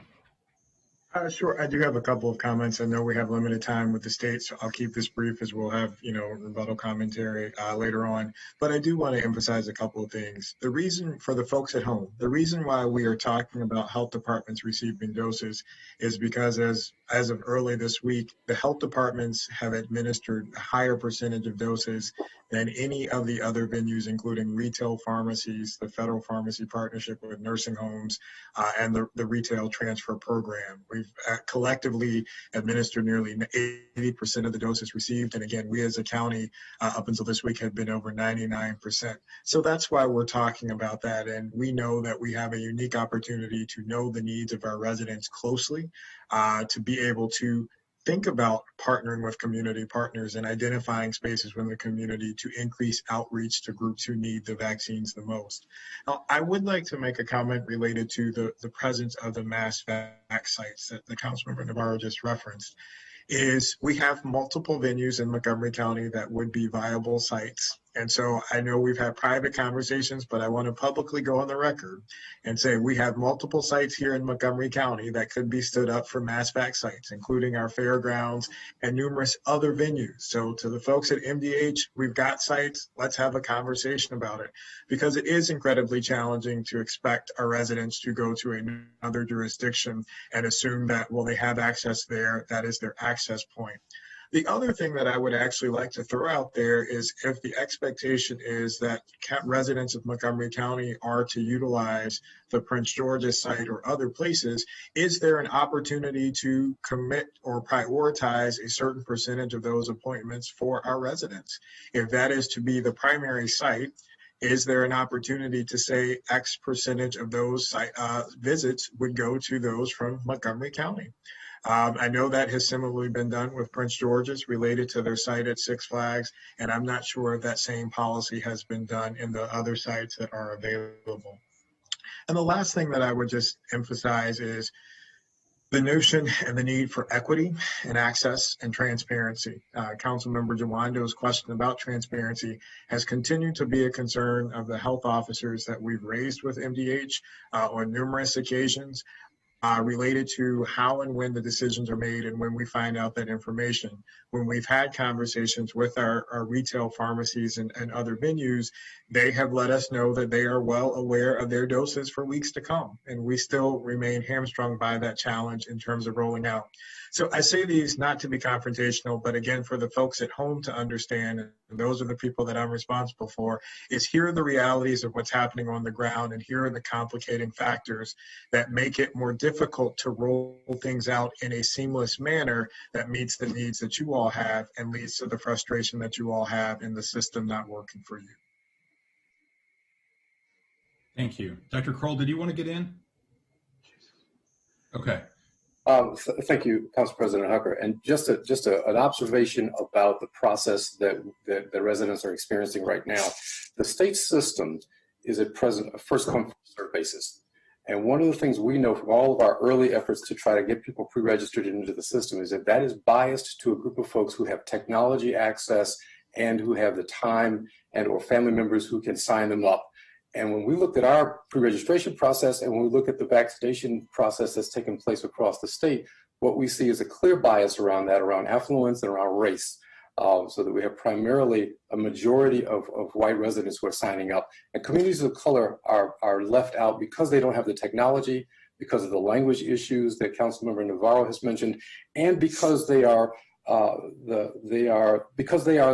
group that is most adversely impacted, that have been most adversely impacted by this virus. They're the communities that have been hit and are carrying the load of burden for this virus. They are excluded from this process by the way the current state process is set up. And what that means is that we're not attacking this virus head on. We're attacking this virus in a first come, first served kind of random way versus doing some targeting work to make sure that those communities that are impacted most severely have gotten a shot at accessing the doses. And that's something that we need. To Dr. Gales' point, I think that an allocation of a mass site would be great if we can make sure that there's some equitable way of accessing that site so that the folks who are at worst, most impacted can hit it. And also if there's even a way of regionalizing how that distribution of doses takes place between the pharmacies, between the hospitals, between the county, so that we can make sure that those doses are getting to places where the greatest need is and where the greatest impact has been, would be helpful. Thank you. Dr. Chan, we're having a great discussion. This is really helpful to us. I hope your team could stay another 15 minutes to 11:15 to allow the other council members to ask their questions. I have a hard stop at 11 o'clock myself, and so I'm unable to stay on, but could ask my counterparts to continue. Okay, thank you. And I am not sure if they're available either, and I'm just looking. So they have hard stops at 11. We apologize for that. Okay, Councilmember Glass. Thank you, Mr. President, and I appreciate you all being here today. Residents are anxious to get vaccinated, and I think the word anxious is an understatement. So much so that people are registering on the PrepMod website. They are registering on every website for each hospital system, healthcare system here in the state, and they're also registering for every pharmacy that they find. And whenever someone receives a pre-registration notification, I've seen firsthand that those emails are shared on social media, on neighborhood listservs and group texts, and any other forms of communication. And we know that when people share those links, it results in a few problems down the road, that people show up to sites and they are deemed ineligible, but they had registered anyway. And then also we know that there's further confusion because people are occupying multiple sites so that they're getting confirmation at multiple places. And all of this has created a free-for-all where Marylanders are competing against each other, and some have even compared it to the Hunger Games. And compounding this fact is that the state continues to expand eligibility now in Tier 1C, while Montgomery County's health department is still in Tiers 1A and 1B, for which we don't even have enough vaccines to fully cover everybody in those classifications. So my question, and the question that I probably receive more often than any other is, why isn't the state taking a more centralized approach to registration, a one-stop shop where people can enter all of their information and then be assigned to one of the vaccine providers in their area?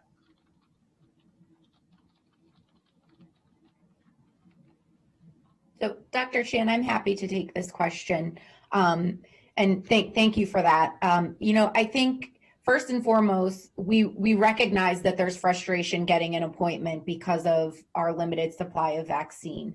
But I do want to highlight that what we're doing is working. We're getting people vaccinated. We've gone from 2,000 a day to on average over 22,000 a day. And to your point that some folks are signing up for multiple appointments, we haven't gotten any reports of that. What we are hearing is that people are signing up for multiple wait lists, and that's their they have the option to do that, and if they want to, then that's they have the ability to do that. We do ask that people remove themselves from the wait list after they do get an appointment to kind of free those spaces up, but we have not heard of people getting multiple appointments. And then just to the centralized system, there are only 4 states in the country that have gone towards a centralized system. And so I think this notion that Maryland is different and that we should be moving towards that system is kind of misinformed, because not many other states are doing that. We looked into that approach, and our healthcare system is not set up for a centralized system. The 4 states that have done it are Oklahoma, New Hampshire, New Mexico, and West Virginia. And that's just not a good analog to compare to Maryland, because our populations are so drastically different. And we also learned through the testing process that providers prefer to use their own systems. It allows for agility in scheduling changes to be handled directly by the providers. And I think the biggest thing is there's no single point of failure. When we have several options for folks to sign up, it moves away from a bottleneck or one large system failure from occurring. Thank you. Councilmember Rice. Thank you very much, Mr. President, and thank you to Dr. Chan and your partners. I want to talk a little bit about our nursing homes and long-term care facilities, because at the very beginning of the pandemic, it was very clear that there was a lot of distress. We received multiple messages from many people in the community who were, family members of those who were there, from staff, who were all concerned about outbreaks and the control of those outbreaks at our nursing care facilities and long-term care facilities, and some of the challenges with the infection rates, as well as with staff just being there because they may be infected or at risk of being infected. And so I'm wondering, during an outbreak at one of these facilities, what is the state's process when it comes to response team? And then in addition to that, how long does that response team stay? And if the actual outbreak is due to some sort of violation, or there have been multiple violations, how did we come up with the fine number? And then do we notify the family members or the folks who are responsible for those individuals in those settings? Do we let them know that there's been something so serious that's happened at the facility that you have imposed a fine? So let me take that question, and I do apologize that we are not able to stay on for longer, and hope to be able to continue the conversation later. But so when there is an outbreak at a facility, actually the very first and front line are the local health departments. And so again, I would emphasize that our local health departments are really, they've been at the front line of the pandemic response, since the very beginning. And so there usually is an interaction with the local health department, their communicable disease staff who work with the long-term care, the nursing homes or whoever, and really many of them have strong relationships with the nursing homes built over many years. And so they work with them to understand what the nature of the outbreak is, where it might be located, and to provide some initial feedback and advice on cohorting of staff and of residents to try to prevent ongoing spread. So that's important. In addition, they work very closely with the Maryland Department of Health, not only for COVID, but with any outbreak.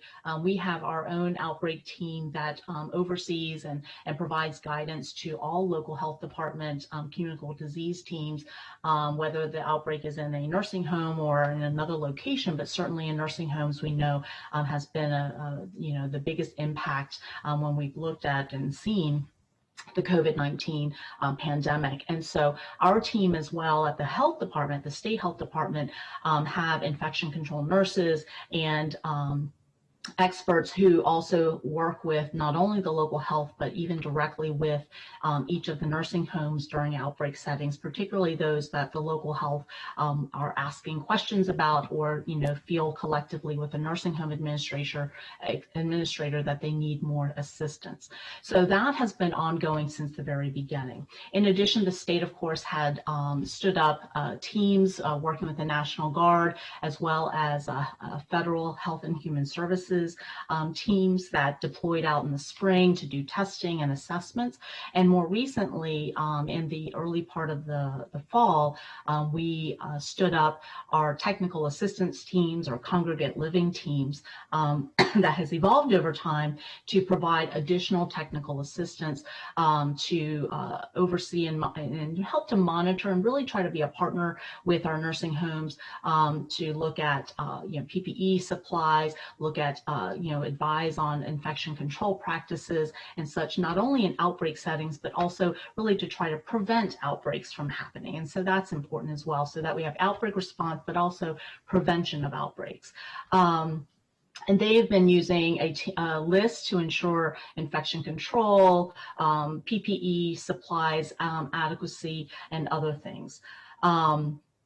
And if there is a need, and there has been at times, and this came up more frequently in the spring, where because of an outbreak and because of the need to then quarantine staff, that there are facilities who've been short-staffed. We've been working very closely with our nursing home associations and our hospital partners to find alternate solutions for staffing to make sure that residents are still taken care of. But in the event that there is a need for staffing, these technical assistance teams or the congregate living teams have been able to fill in for 48 to 72 hours as almost like a bridge, if you will, until more permanent staff or additional staff can be brought to bear, or until the staff who are in quarantine are able to come back to work. So that's been critically important. In terms of the fines and such, OHCQ, or Office for Healthcare Quality, conducts and has been conducting since the spring very targeted, as required by CMS, focused infection control surveys, and they've actually done nearly 500 of these surveys across the state in each of our 227 nursing homes. And as you can tell from the numbers, in some nursing homes it's been more than once, and so that's been since the spring. And they have, they are going after and trying to identify the same issues I think we're all concerned about. Now, the nursing home itself should be providing that information about any citations or any fines that might be issued as well, and providing that information to the families of the residents that they serve. And so any statements of deficiencies and such, once we have vetted them, because, again, this is, we do make them public, but usually after the investigation and such is more thoroughly vetted with the facility and a response and such. So we work with the facility even when a deficiency is found, especially when a deficiency is found. So thank you for your questions, and I very much appreciated this conversation with all of you. And for the other questions that I know that you have, we will make sure to provide a response as well to you offline. And I've appreciated your time and that from Dr. Crowell and his team as well. Dr. Chan, we very much appreciate your time and the time of your team. Look forward to getting the answers to the remaining questions in writing. Let me throw it to Council Vice President Albornoz. Thank you. Another important segment of our population that we will follow up on is our developmental disability community, who has very similar issues to the long-term care issues that Councilmember Rice mentioned, and so we will follow up on those.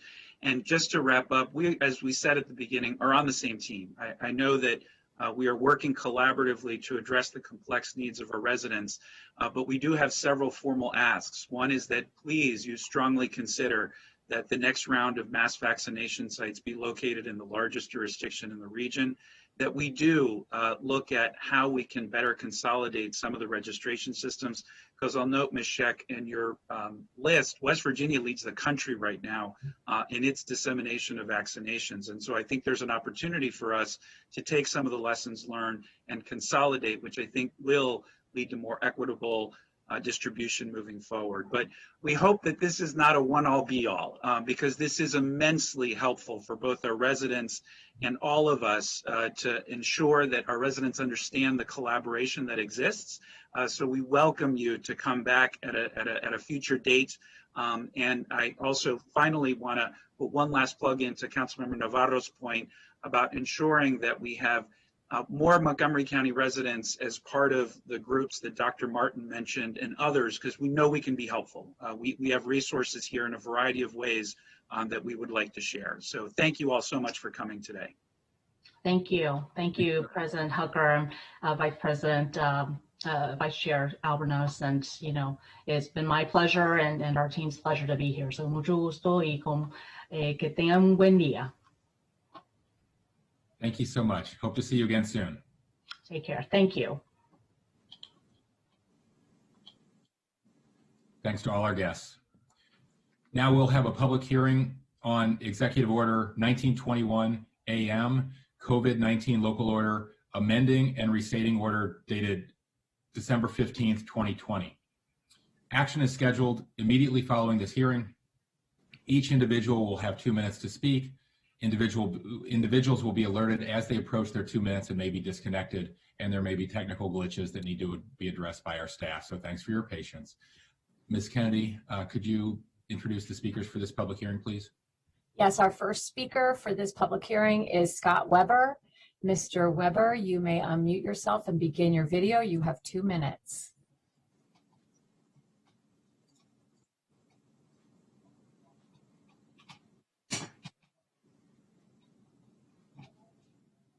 All right, am I sufficiently unmuted now? Yes, we can hear you. You may begin. Very good. My name is Scott Weber. I think most of you know me. I wear lots of hats, but today I'm appearing both as a co-chair of the Progressive Maryland Housing and Judicial Reform Task Force and also a private citizen. And while I support the order in principle, I have serious concerns regarding its discretionary and selective enforcement. Case in point, the county is not only allowing, but is actually facilitating planned, advertised large public foreclosure auctions on the circuit courthouse steps, events that attract 30 or 40 or even more people in direct and obvious violation of the 25-person maximum per the EO. Per the EO, all events in the county require a letter of approval from HHS, but Dr. Gales and Dr. Stoddard are subjectively allowing foreclosure auctions to proceed without requiring them to first obtain the required letter of approval. The rumored excuse is that these auctions are court-ordered events and therefore not subject to executive order, but this shows a total lack of understanding of the foreclosure process. Foreclosure actions are non-judicial and rem actions conducted by private law firms and private auctioneers and are completely outside the knowledge of the courts.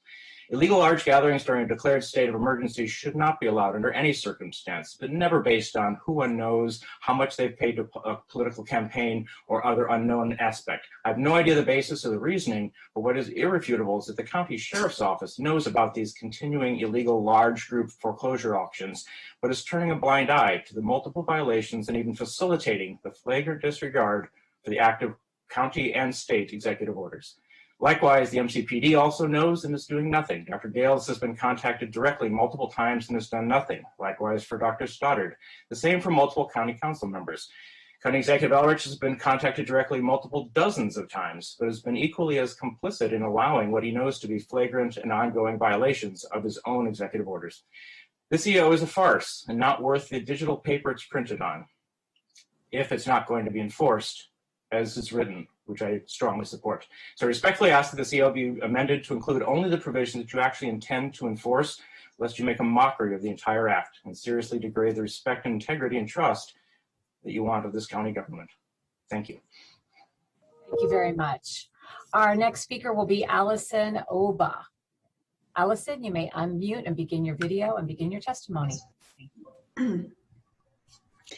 Good morning. My name is Allison Woba, and I am here as a parent to ask you to prioritize reopening schools over non-essential businesses.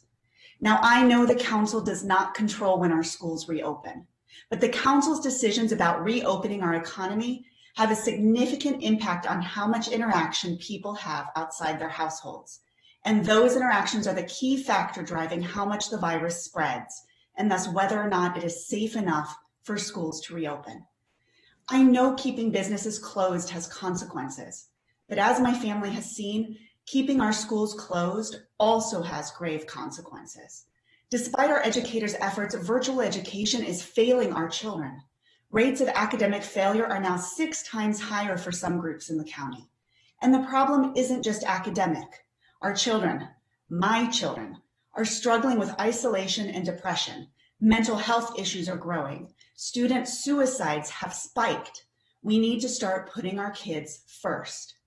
Some might say this is a false choice, that we can reopen businesses and schools. But over the past year, we've seen how this cycle plays out. Transmission rates fall. The Board of Education promises to reopen schools. The council permits businesses to reopen. Transmission rates rise, and the schools remain closed. For a year, every vote to reopen non-essential businesses has effectively been a vote to keep our schools closed. And now new, more transmissible variants are predicted to cause another surge between March and May, just when our schools are finally set to reopen. Unless we make a hard choice now about our priorities, we will again have to tell our children they have to wait. We need to get our kids back in school safely. And to do that, we must keep non-essential businesses closed until rates decline enough to reopen our schools. I therefore urge you to vote against this order. Thank you. Thank you. Our next speaker will be Eric Heckman. Mr. Heckman, you have 2 minutes. You may begin.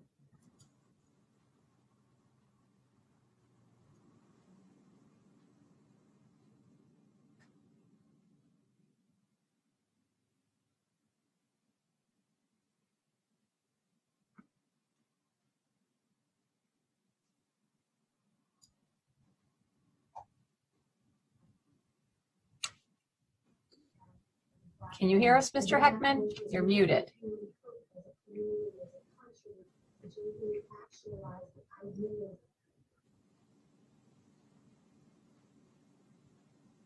Let's move on to the next speaker and we'll come back to him. Hopefully he can get his audio straightened out. Our next speaker is Howard Greif. Mr. Greif? I'm here. Oh, Eric. Mr. Greif or Eric? This is Mr. Greif. Okay, Mr. Greif, you may begin. You have 2 minutes. Thank you. Howard Greif speaking on behalf of the Greater Olney Community Association. Thank you for the opportunity. It's February, time is flying, and at this time HOAs across the county are lining up our budgetary items, setting up working committees, studying the county guidelines, communicating with our communities, all in an effort to reopen facilities such as pools in a manner which aligns to the county EO and DHHS full guidelines. These HOAs. Okay, you have 2 things going, 2 devices going. I need to speak. Thank you. Want to let Eric go first? It looks like me and Eric both went on the same time. Okay, you can finish and we'll get back to Mr. Heckman. Okay. Apologize about that. These HOA boards are full of volunteers trying diligently to adhere to the CCOC guidelines as put forth by the DHCA, and we're doing our best to represent our homeowner constituents. GOCA recently noticed a discrepancy in the cleaning language put forth by the EO as compared with the DHS guidelines. In working with the county DHS officials, we have come to the conclusion that the cleaning requirements, as noted in the DHHS full guidelines, does in fact take precedence over Section 3A5 of the current EO. In an effort of clarity and transparency so that all HOAs are following succinct and aligned guidance, we kindly ask that the Executive Order 1921 AM, effective 2/14/21, to include an amendment to paragraph 6I, similar to that of playgrounds, such as excluding them from the cleaning requirements of paragraph 3A5. I thank the council for everything they're doing and trying to keep our residents safe and secure. And please consider this amendment for the current order or the next one in line. Thank you so much. Thank you. Mr. Heckman, are you there? I hope so. Okay, we can hear you, so you may begin. Great. Thank you. Sorry about that. That's okay. Morning. I'm afraid you're about to put another Band-Aid on something that requires more thought. I have no problem and understand 25% capacity as a conservative approach to the perceived restaurant COVID problem. But you continue to treat it as one size fits all without talking with those struggling to stay in business, keep our employees off unemployment, and provide the county with significant tax revenue. Corporate fast food loves you. Your policies during the pandemic have sent their profits skyrocketing. Not so much for hometown operators. Your 90-minute plan will fail, as it has in Baltimore, the only other place that has tried to implement it. It is unenforceable and widely ignored. Please consider applying your current solution based on restaurant types. Normal open 10 p.m., 90-minute inside dining for fine and casual family dining at 25% will help them survive until spring and better weather. Fast food and typical offsite, like pizza delivery and many ethnic restaurants that have always been takeout and delivery, will be mostly unaffected. But you will continue to destroy long-standing iconic watering holes like Harp and Fiddle that provided millions in tax dollars and ABS revenue over 30 years and supplied character to the county. It's really simple. Allow us to choose the time period we open inside at 25% and observe 90-minute segments. Caddies and other similar models can survive if you allow us to open inside from 3 p.m.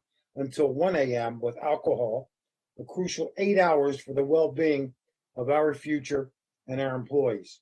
It will reduce the opportunity for spread even more. Outside dining, takeout, and delivery can supplement at lunchtimes.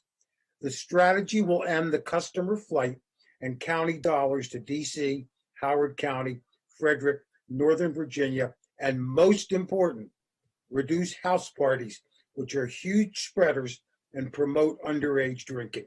Mr. Heckman, I'm Yes. sorry to interrupt. Your time is up. Thank you very much. Our next speaker is Katja Harper. Ms. Harper, you may begin. You have 2 minutes. Okay. Sorry. Yes, so I am just a private citizen, and I mostly agree with what Mr. Heckman said. I am in favor of reopening restaurants to 25% capacity or more. We have seen positive results from nearby counties that have reopened recently. Right now, Montgomery County, as you're probably aware, is the only county in Maryland that's not open for indoor dining at all. Currently, both Anne Arundel County and Howard County are open, and they're seeing similar 7-day average new cases per 100,000 as Montgomery. Anne Arundel is currently at 21.4, Montgomery is at 21.0, and Howard, which has indoor dining open at 50%, is at 16.5. So those statistics to me show that indoor dining does not significantly contribute to a higher rate of spread. And right now, because all the other nearby counties are open, As Mr. Heckman said, Montgomery County residents, including myself, are simply going elsewhere to eat out. We're taking our money elsewhere because we are getting service in other counties that we're not able to get in Montgomery. I would love to be able to continue to support local restaurants and businesses. The closure is causing many minorities in Montgomery County who own businesses to suffer. And I'd love to be able to support my own community, but right now the policy of the county is stopping that. And I think opening the restaurants to at least 50% capacity, just like the rest of Maryland, is the best policy to fix that. Thank you very much. Our next speaker is Matthew Liber. Mr. Liber, you may begin. You have 2 minutes. President Hucker, members of the County Council, thanks for having me back. You guys are well aware at this point, Matt Liber, Maryland Soccerplex. I have the unenviable position of arguing against a mask rule. I think is necessary, but as some of the other speakers have said, my issue is the same issue I brought before this council before, is the equity of this county's policies compared to where we are in the region. This order will effectively put a mask rule back on the sports, where we will be the only county with that policy again. This happened in the fall, and what we saw was all the sports entities in this county just fled to other jurisdictions, again making it an unsafe proposition because now we're promoting travel. And again, I've asked multiple times to be involved with the decisions as far as what the policy looks like for sports. And I understand the need for limiting capacity, but the 25-person rule pretty much eliminates the ability to play sports as they're intended in the county. You can't play a soccer game with 25 people. It's just not a thing. There are ways around it to get the sports back on the field in a safe manner. We've proven we've done it before. I'd just like to be a part of the discussion to find an equitable solution to that. And we've never been brought to the table. We've asked for the data to show that sports is the issue. And that hasn't been done. And also there's inconsistencies where the state has come out for the high school sports programs and said masks are not required across the state for high school sports, but the county is going the opposite direction. So cases are declining. We're adding restrictions. We're also saying that it's now safe to go back indoor and dine, but we're adding a restriction to sports that's outdoors. It's just a lot of inconsistencies in what we're doing. And I just like to be on the same page with the region, because sports is not insular to the county, and it crosses county lines. It doesn't really respect the boundaries of political jurisdictions. So we need more of a regional approach and not an isolated county approach to this. Thank you for your time. Thank you very much. Our next speaker will be Lori McCarthy. Ms. McCarthy, you have 2 minutes. You may begin. Hello, hi. I'm a longtime Montgomery County resident, and I am very concerned about the restrictions that have been placed on small businesses, particularly restaurants. You know, studies have shown that less than 7% of COVID cases can be traced to dining indoors, whereas over 70% can be traced to private gatherings. By limiting the choice for residents to go to restaurants where social distancing and mask wearing are enforced, you're forcing residents into situations where precautions may or may not be in place. What is the net result of being the last in the region to open up to indoor dining? My family's been going to DC restaurants since then, spending dining dollars and paying meal taxes that would normally have been spent in Montgomery County. Those are tax dollars that Montgomery County has lost. In addition, some of our favorite Montgomery County restaurants have now closed because they could not survive in this anti-business climate. There are more businesses and tax meal dollars that are now permanently gone. Lifting the indoor dining restrictions is a step in the right direction, but you're placing undue burdens on restaurants with the 1 hour restriction on indoor dining and the 25% capacity. This 1 hour restriction is capricious and appears to be simply an attempt to show that Montgomery County has a stricter policy than any other jurisdiction in the state. What fine dining restaurant can serve patrons in 1 hour? This really appears to be an attempt to discourage both restaurants and patrons from seeking indoor dining in Montgomery County. More restaurants will close and your tax base will shrink even further. So I would really encourage the County Council to amend the executive order to omit the 1 hour dining policy restriction, as well as the 25% capacity. Let the residents of Montgomery County decide for themselves whether they feel comfortable dining indoors. Thank you for your time. Thank you very much. Mr. President, this wraps up our speakers for this public hearing. Thank you so much. to Ms. Kennedy and to all our speakers. I just want to add a comment because a number of our speakers mentioned their desire to have us amend an executive order. We can amend legislation. We cannot amend executive orders. That's not within our authority. We have to either pass them or decline to pass them, but we don't have the ability to amend them. Councilmember Jawando. Thank you, Council President, and appreciate all the testimony from those who came today. This is obviously difficult, right? None of us want to be in this position.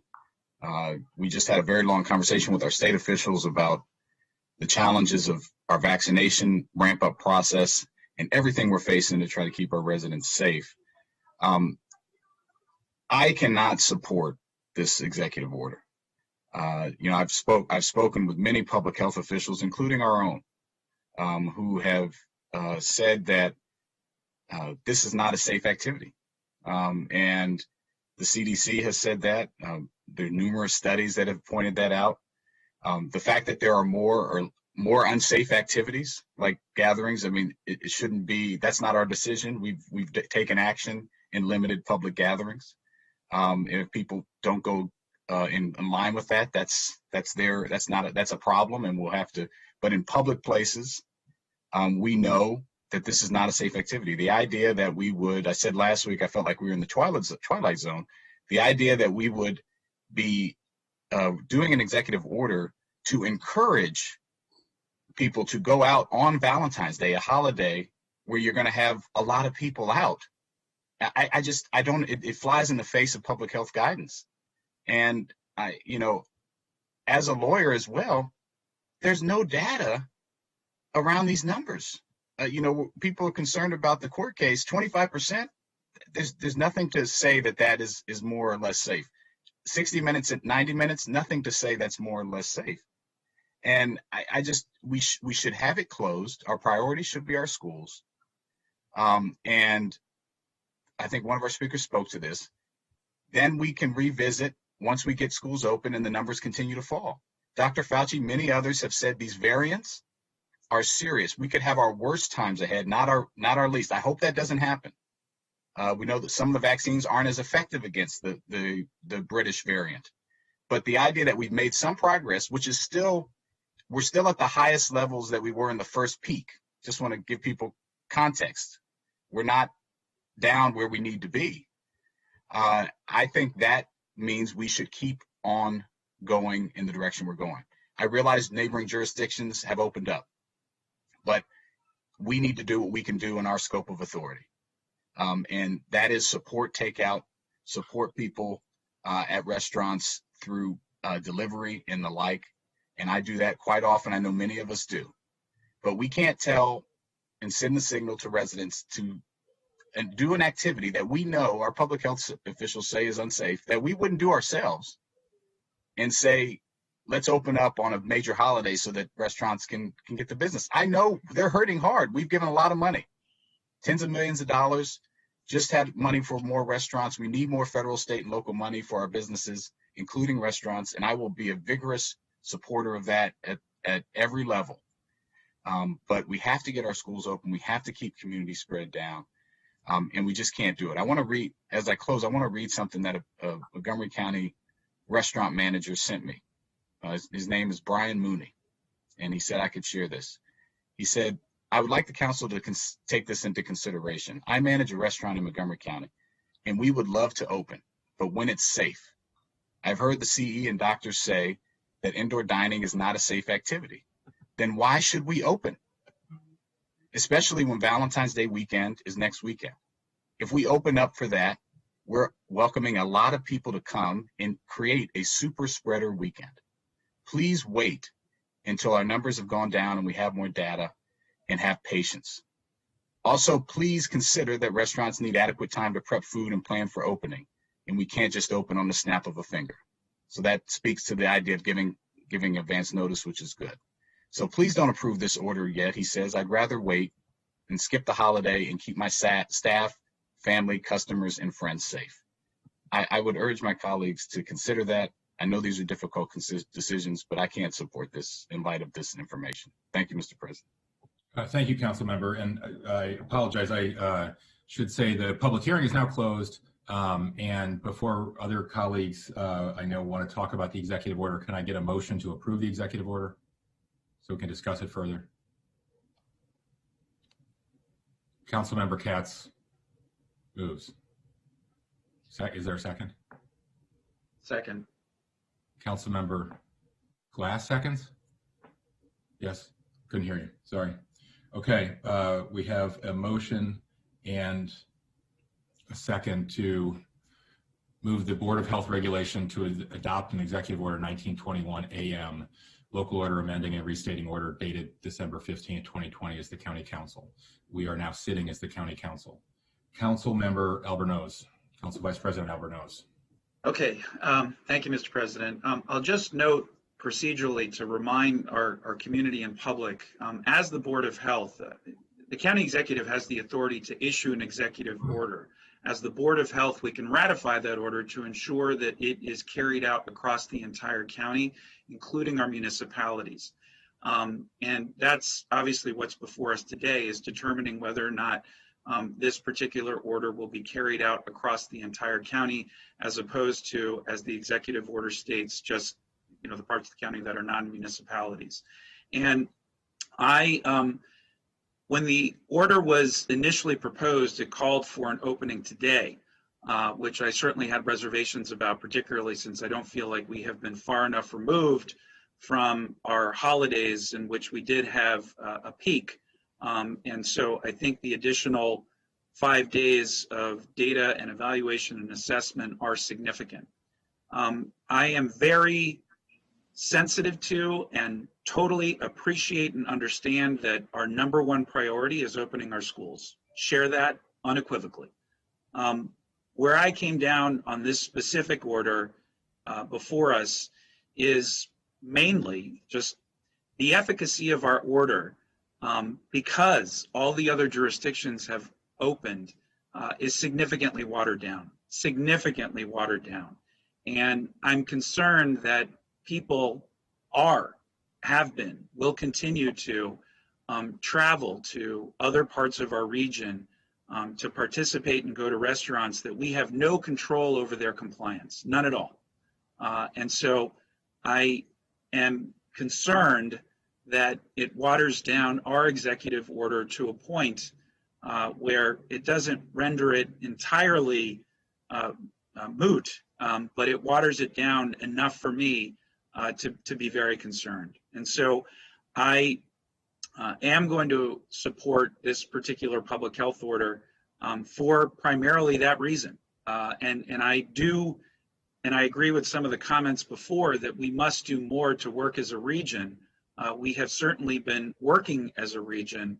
And I'll also note that the public health order that is before us was done in consultation with our public health team and our health and human service professionals. So I think the cap of 25% and the 90-minute, and as you heard from some of the folks testifying, there are people that feel like that's entirely too restrictive. And so there's a wide range of perspectives and opinions here that I greatly appreciate and respect. But because all the other jurisdictions have moved forward, and that will impact the efficacy of our order, I am supportive. I do think, as we have continued to do, and as our public health team has continued to do, we track the numbers on a daily basis. We track the numbers closely. And executive orders can be changed and amended as necessary to reflect what's going on in our community. The good news is the numbers are being driven down and driven down significantly, in large part because our county residents have stepped forward and are doing everything they can to ensure that we have compliance and that they are keeping their families and themselves and our community as a whole safe. And so we have to continue to work together in that regard. So I understand the concerns, I understand the objections, but for those reasons, I am supporting this measure right now. Great. Councilmember Rice.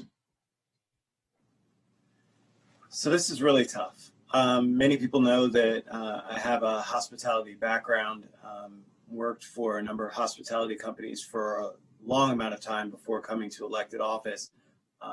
I understand the restaurant industry intimately and the challenges that they face. I will just say that it's very interesting that I hear from constituents about saying that they wish that Montgomery County businesses would have stayed open, but yet continue to spend their dollars outside of Montgomery County. I wish that more people would support our Montgomery County businesses, whether they have to do takeout, whether they have to, dine in their cars. I heard from one of my friends who said that he actually had a date night with his wife, with his baby in the back seat, and they ate in the front seat of their cars. And that was their way to make sure that they're taking care of businesses and keeping them and their families safe. My family and I have patronized restaurants and continue to do so. In fact, we've done more takeout from restaurants than we normally do. We typically cook a lot. And so we've made it a point to try and patronize restaurants and new restaurants, like the Hook and Reel that opened up not that long ago in the Gaithersburg, Montgomery Village area, and drove all the way there to make sure that we were spending our dollars and making sure that we helped to keep these restaurants open. But I will say this, I am still very concerned about the people who are working in these restaurants. The majority Black and brown, oftentimes lower income, who will be jeopardized, spending hours at a time, being subjected to multiple people who they have no idea about their status in terms of contracting COVID, and are put at risk. I will tell you, and I've shared with you before, that my cousin, whose wife works at a restaurant in Texas, came down and contracted COVID and actually ended up giving it to their toddler. And so both of them contracted COVID-19. It is personal. It is real. It happens across this country. And I don't know if the risk is worth it. I think every day about those families who are faced with tough choices about going to work or risking their lives and their families' lives. I don't think it's worth it at this point. It is hard for me to say that, again, we keep our businesses closed, understanding that restaurants are trying to do everything in their power to make sure that it's safe. But the reality is, we heard from Dr. Earl Stoddard when asked the question about whether he thought indoor dining was safe, who said no. Our health officials are giving us guidance and telling us that they're still concerned. The CDC lists indoor dining as a higher risk category. And when we have variants that are coming out, when we still have transmission rates that are higher than they were when we were shut down and had stay-at-home orders, I just can't see us doing this. And lastly, if we are to reopen our schools, if we are to make sure that we're getting our children back in the classrooms, that can't happen if we have an increase in community spread. The numbers that we heard from our own health department were that there were significant amounts of contact tracing and transmission from indoor dining at restaurants. That's a fact. We heard it from our own staff. And so to push that aside and say that we're going to go ahead and move forward, I think jeopardizes our ability to, in a timely manner, open up our schools. And so for that reason, I cannot support this executive order. Thank you, Mr. President. Thank you. Councilmember Reamer. Thank you. Well, this year has presented so many difficult decisions, and they just continue, day after day and week after week. I want to start by just saying I agree with the CDC's general posture that schools should be the last to close and the first to open. And I think that's really important. And I think we've been slow here. We really have been. I am really influenced by what I see as the changing conversation at MCPS about reopening. And I believe that we are on a path now to reopen. So that is the first point. One of the testimonies that we heard today, which was very well done, explained that there has been a cycle of potential reopening getting postponed. If that is what happens, I will be very, chagrined. It will feel that, this order is made in for me, in that context of schools being on a path for a safe reopening, a reopening that has been accomplished through a partnership with the teachers and the school employees for ventilation, for testing, for distancing, and it is safe. So first of all, I am following what I believe to be the public health guidance about schools. Secondly, as Councilmember Albornoz said, 25% is a significant restriction. Saying that restaurants can only have 25% of their capacity is a restriction. The public health guidance has not been that restaurants should enclose entirely in order to, for example, support school reopening. It's been that communities should be very assertive and very aggressive in restricting indoor dining and other types of gatherings in order to keep transmission levels down. Only allowing restaurants to be at 25% capacity is an aggressive restriction on indoor dining. It is an aggressive restriction on gathering. It is not the same thing at all as 50% capacity or no capacity limit.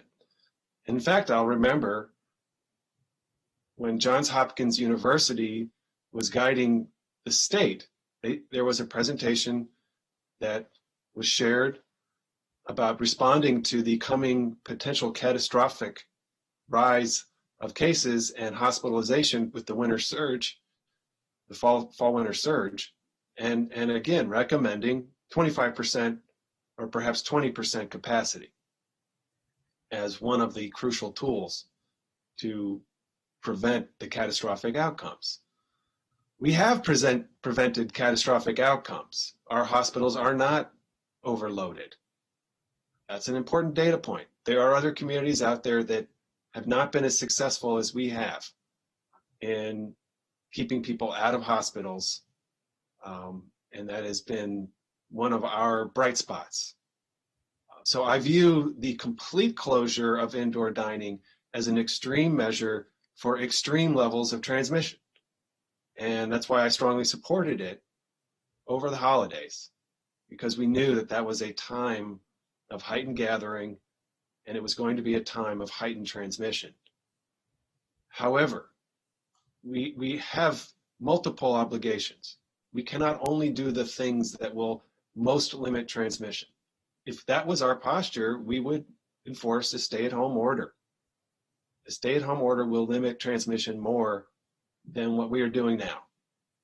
So I think we know that we are not doing only those things that will most limit transmission. We're trying to find a reasonable way to manage to limit transmission while not causing other devastating problems. And I am worried that after nearly a year of this, that there are businesses that, just whatever lifeline they can receive. I will not be dining indoors. I will not be going on Valentine's Day. If I asked my wife to meet me at a restaurant, she would probably say, this is our last Valentine's Day together. And I don't think it is. I would not encourage it. I'll say I don't think it is safe. However, completely eliminating indoor dining, again, I think exceeds what is required based on our level of transmission. Our level of transmission is now significantly lower than it was at the peak. We were up to 600 cases a day, which is, by the way, where New York is. New York City is now at over 600 cases a day per 100,000, per million. Sorry, they have a lot more cases than we do. They are reopening indoor dining. So, I am guided by the data. I also looked carefully and with council staff's assistance at what happened after we closed indoor dining completely. And I'm afraid you really can't detect a specific outcome.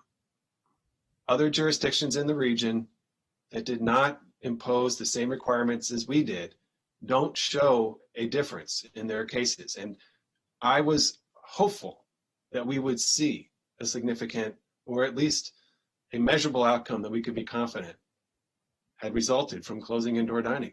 And I don't see it. I see DC, which had much less of a closure, has a lower level of transmission.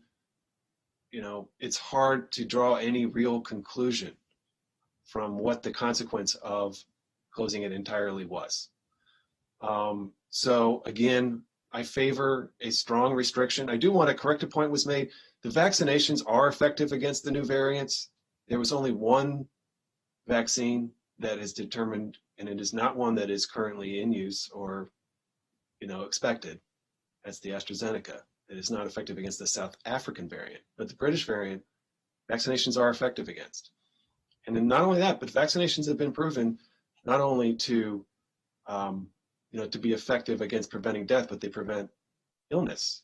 There's no hospitalization. There's been no recorded hospitalizations for people who've been vaccinated in the trials. So they are highly, highly effective, which is, anyway.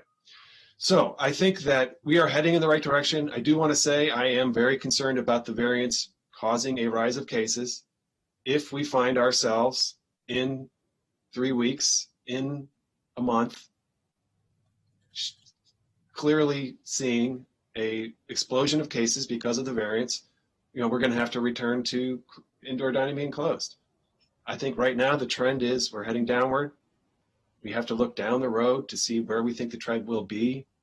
I think it's unclear at this point if the trend will be a reversal and a climb. But if we start to see that, we're going to have to return to dining being closed because there's the potential for extreme transmission requiring extreme response.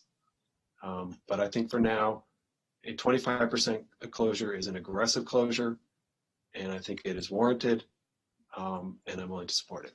Thank you. Thank you. Councilmember Glass. Thank you, Mr. President.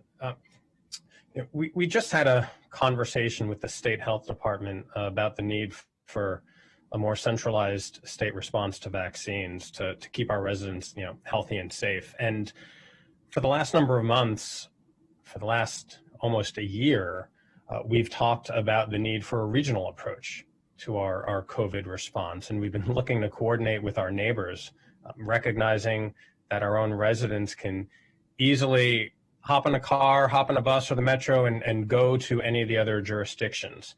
And I know that our residents are doing such.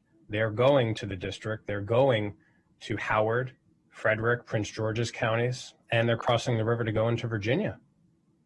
And people have different comfort levels. I have not flown on a plane in the last 10 months. I have not gone to family gatherings in the last 10 months, but I have gone to a supermarket. And I do know that there are people who have not stepped foot in a supermarket in the last 10 months. They have opted to do online delivery because that's their comfort level.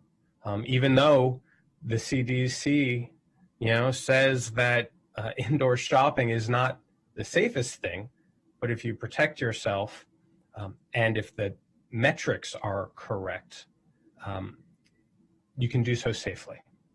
And that's what this discussion is about. It's about allowing our restaurants to open with severe restrictions, doing our best to ensure that it's safe. And I think a 25% capacity limit is a severe restriction. It's an acknowledgement that it's not business as usual.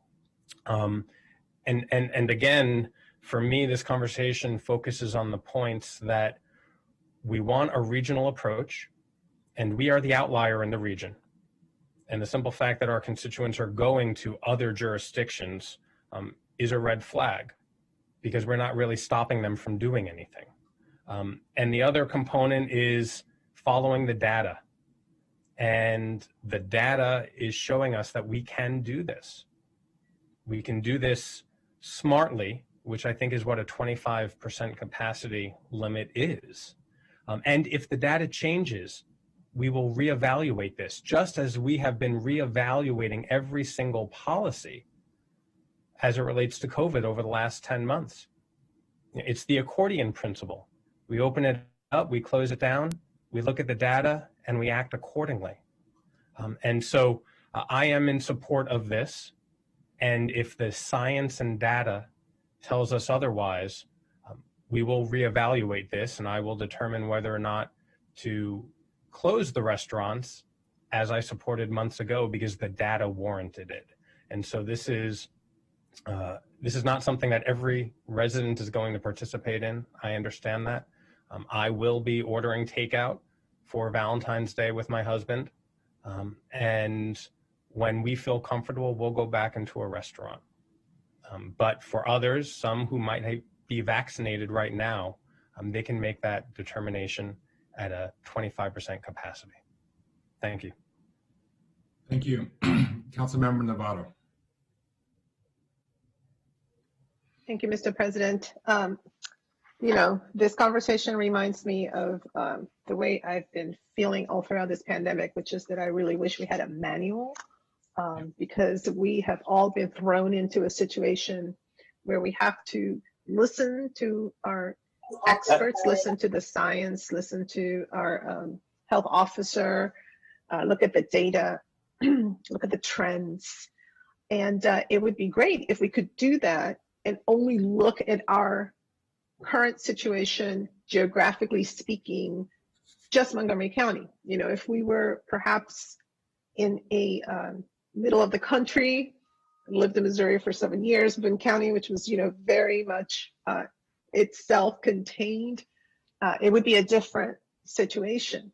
But the reality is that we are the Washington, DC metropolitan region. And the fact that regionally, there are different ways of approaching the issue of indoor dining, leaves us in this interesting situation where we're the only ones. And so I also believe that this particular proposal does have restrictions. I know that as we have done in the past, we will track all the data. I think my colleagues have all articulated different interesting perspectives. It is true that, retail is open and grocery stores are open. We all have different levels of comfort. Sometimes my daughters say, "Hey, Mom, you really need to get out more." I have a different level of comfort when it comes to going into grocery stores for a specific, amount of time or other retail places. And everybody is approaching this differently. Some people don't have a choice, and I understand that as well. But I do believe that, there have been, the data is trending in a positive way. I think it's because our residents have been so committed to respecting this. I do also believe that everybody will approach this differently. And I know my household is, doing a really good job at takeout. And I personally, as some of my colleagues have expressed, do not feel comfortable going into an indoor dining situation at this moment in time, but other residents may choose differently. And that is why the restrictions are in place.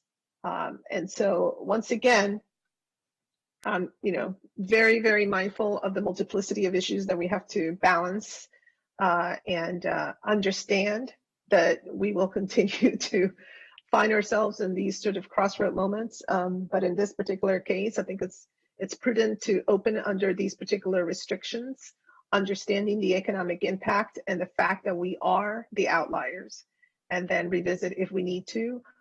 I do also believe that in the past, there have been other things that have come together to increase the number of cases, and it wasn't specifically just one issue like restaurants. And so we will be tracking all of this.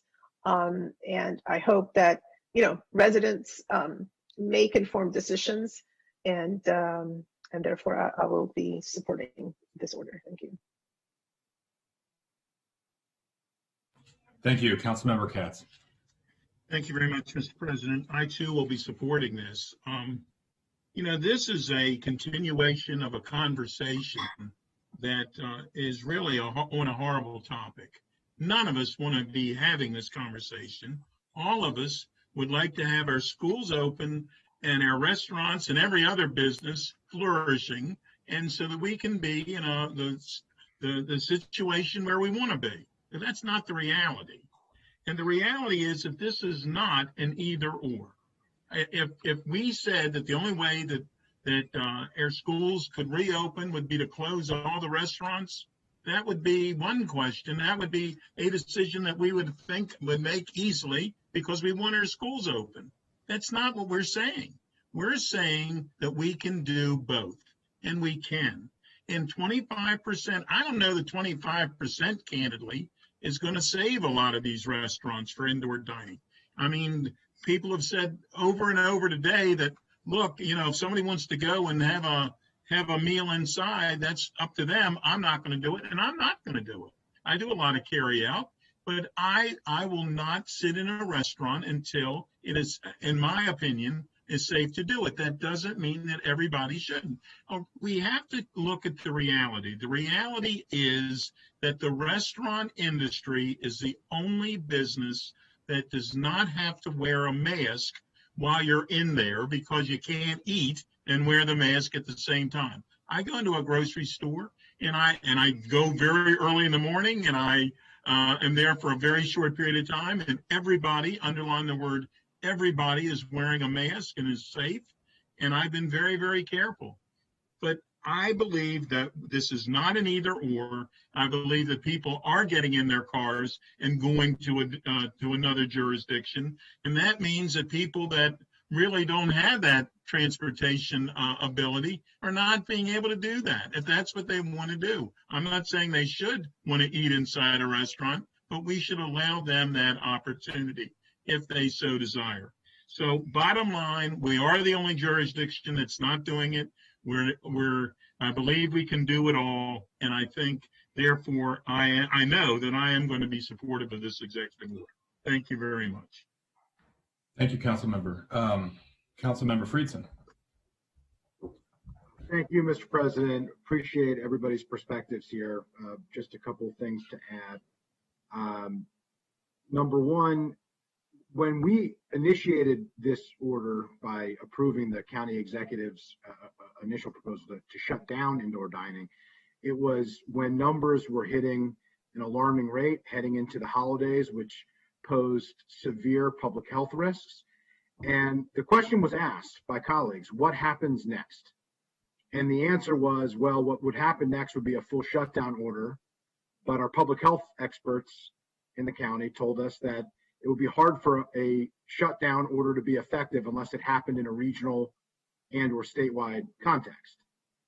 And here we're in the opposite position, fortunately, because of that drastic decision that was made, the unfortunate but necessary decision that was made at the time. Our numbers are heading in a more positive direction. The desired outcome that was intended by that drastic measure has led to our numbers flattening and modestly improving. Are they where we'd like them to be? Absolutely not. There's a lot more work to do. There are significant concerns that remain, but the dire situation that we were in, the fear of overloading the healthcare system, we have weathered that storm, thanks in large part to the tough decisions that we've made in the past.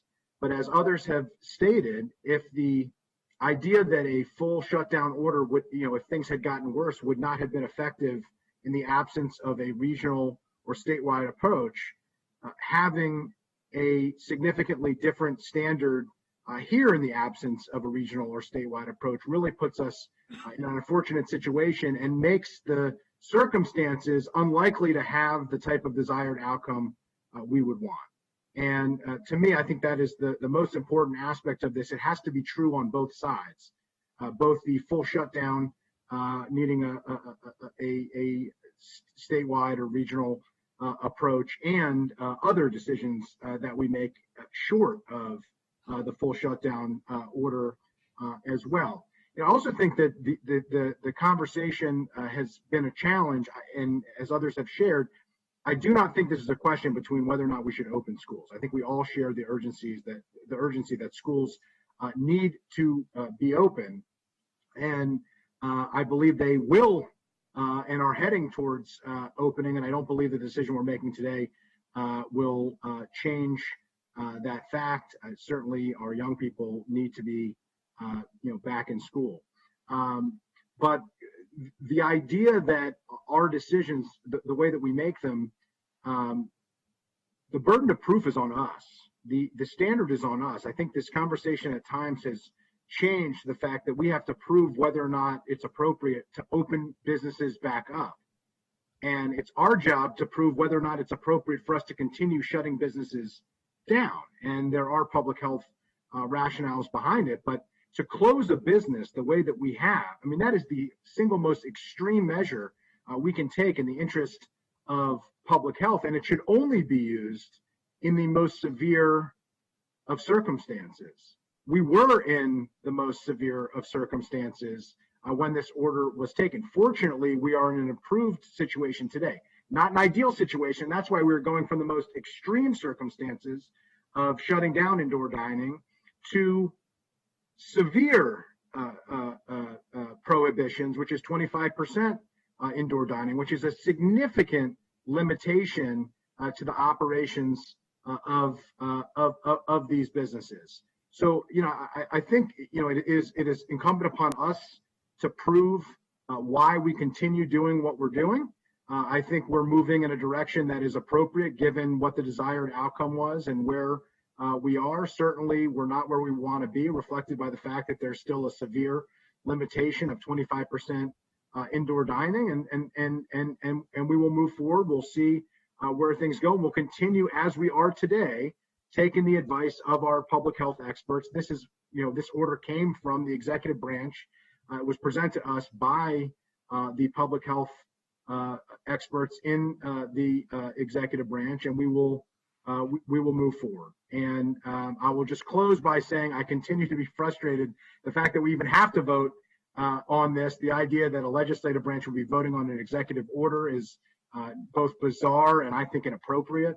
The idea that we would not be able to amend something and didn't have any role in crafting something and then ultimately have to vote on it is not a position that I think makes any sense for a legislative branch. I know that's frustrating to residents. It's certainly frustrating to us, regardless of where colleagues might come down on this particular vote. I think we all share that frustration, but we have to move forward in the circumstances that we're in, as challenging as they might be, to try to do our best to serve residents. And I think, the last piece is, as Councilmember Albornoz, Council Vice President Albornoz mentioned, part of this role is just making sure that we avoid additional confusion where there would be different standards in municipalities and in the county at large, and whether or not these rules would be in effect with an executive order, which holds the force of law, and where and how it would be in effect.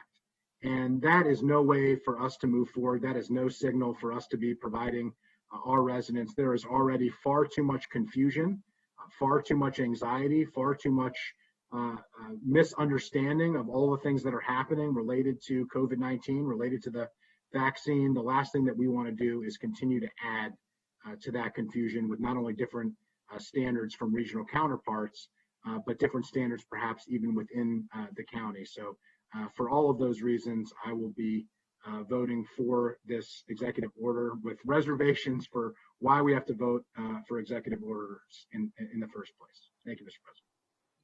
Thank you, Councilmember. I don't see any other requests. I didn't expect to comment, but I will associate myself with many of the comments of my colleagues, Council Vice President, Councilmember Reamer, and other colleagues who have consistently been advocates of greater restrictions and have voted for every executive order, as we all have, to impose them. There is a difference between allowing something and encouraging something. We live in a free society, and as Dr. Stoddard has said, just because something is permitted doesn't make it a good idea and doesn't make it safe. I don't anticipate, like Councilmember Glass, I don't anticipate enjoying indoor dining either anytime soon, but I know I have options that not everyone has. This decision obviously has some corollary impacts on our residents mental health, on our small businesses viability, on our revenue, and how many businesses survive this pandemic, and our long-term revenue picture that affects the funds that are available for our schools and for mental health and for many other vital services that we all count on every year. I feel like a broken record in that we can't fight a pandemic by ourselves. We're doing the best we can to balance competing interests since the very beginning of this pandemic. And I think every restaurant in an ideal world would be thrown at least a 6-month lifeline by the state using the rainy day fund so that we don't lose any more of them. They have been unnecessary and collateral damage through this entire pandemic, through no fault of their own, through no bad business decisions or bad investments or the traditional downturn in traditional business cycle. This was caused by a virus. It's nobody's fault. And we can see the light at the end of the tunnel, and we're in great need of greater state and federal support. I also, like Councilmember Friedson, wish we had a unified regional strategy and approach to this and a unified state strategy, but we don't, and we can't create that by ourselves. So looking at competing values here, maintaining some strict restrictions. I know many of my colleagues were in contact with the executive branch to make this slightly more restrictive than the first draft. And so with all that in mind, I hope this allows some of our small businesses to survive when so many have been closing every day. All you have to do is walk through downtown Silver Spring or Bethesda or Rockville to see it firsthand. And in the absence of a unified state or regional approach and the absence of adequate state or federal support, I'm willing to support this with some reservations. And I believe we should all continue to track its effects very carefully. So with that, we have Mr. Hacker. Oh yeah, sorry, Councilmember Jawando. Yeah, I thank you. I wanted to just briefly, I appreciate all the comments, and these are difficult decisions. Associate myself with what you just said about the money to support our businesses, particularly our restaurants. You know, there was a study out that said that the virus can spread within 21 feet in 5 minutes.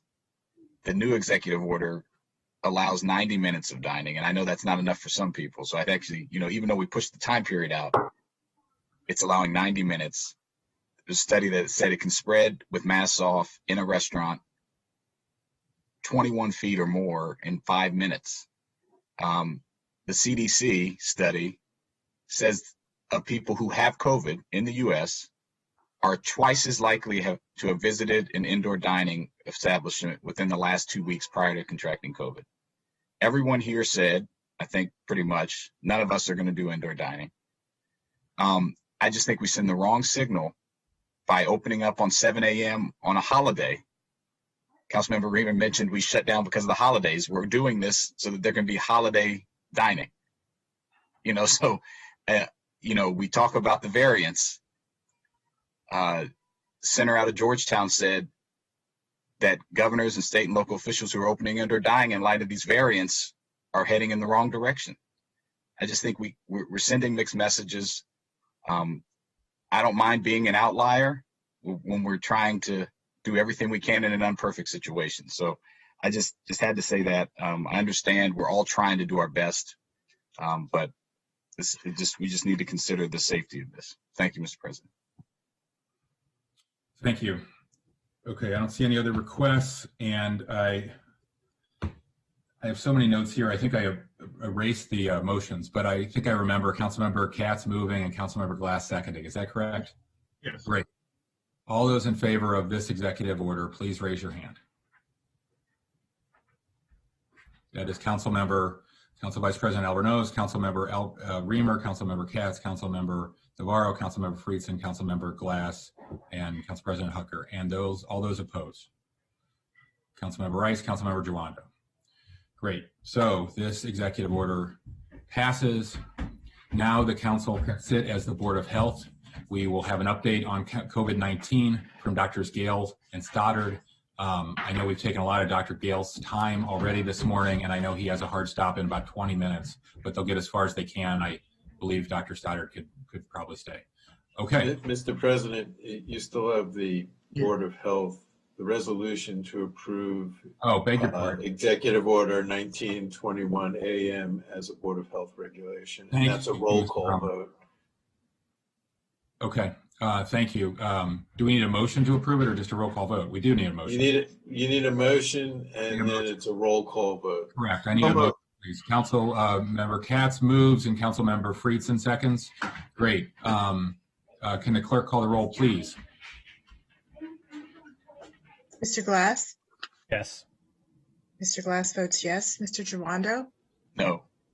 Mr. Giwando votes no. Mr. Reamer? Yes. Mr. Reamer votes yes. Ms. Navarro? Yes. Ms. Navarro votes yes. Mr. Rice? No. Mr. Rice votes no. Mr. Friedson? Yes. Mr. Friedson votes yes. Mr. Katz? Yes. Mr. Katz votes yes. Mr. Almanos? Yes.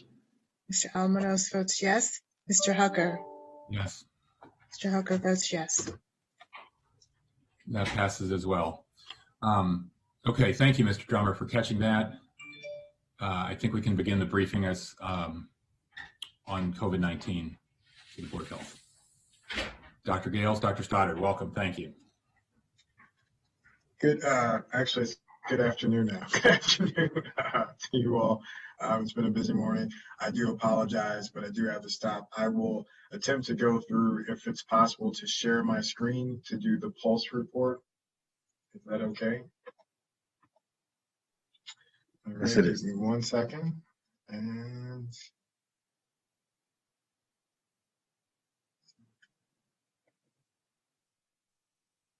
there we go. All right, so I will go through this quickly. I will also start and say this. Thank you for the opportunity to be a part of the discussion with the representatives from MDH. As you all know, we speak regularly with them. The health officers meet with Deputy Secretary Chan and her team multiple times a week. We do have significant concerns that we have voiced to them, and we will continue to make public related to how doses are allocated, how they're allocated and shared with the health departments, the lack of transparency around how those doses are allocated, the lack of a timely, consistent response where we find out that information so that we're able to stand up clinics, as well as how the large mass vac sites are being used and how they are not placed equitably across the state, at least in many of our opinion. And we will continue to advocate again for the folks at home. You heard us. We presented multiple options to the state as we have over a number of weeks, and we hope that they listen to that. And we hope that a site is provided. And in the absence of that, we hope that there are further actions taken to ensure equity and access across the state, as well as ensuring that our residents have access to those sites that have been deemed to be close in proximity to Montgomery County for residents to take advantage of.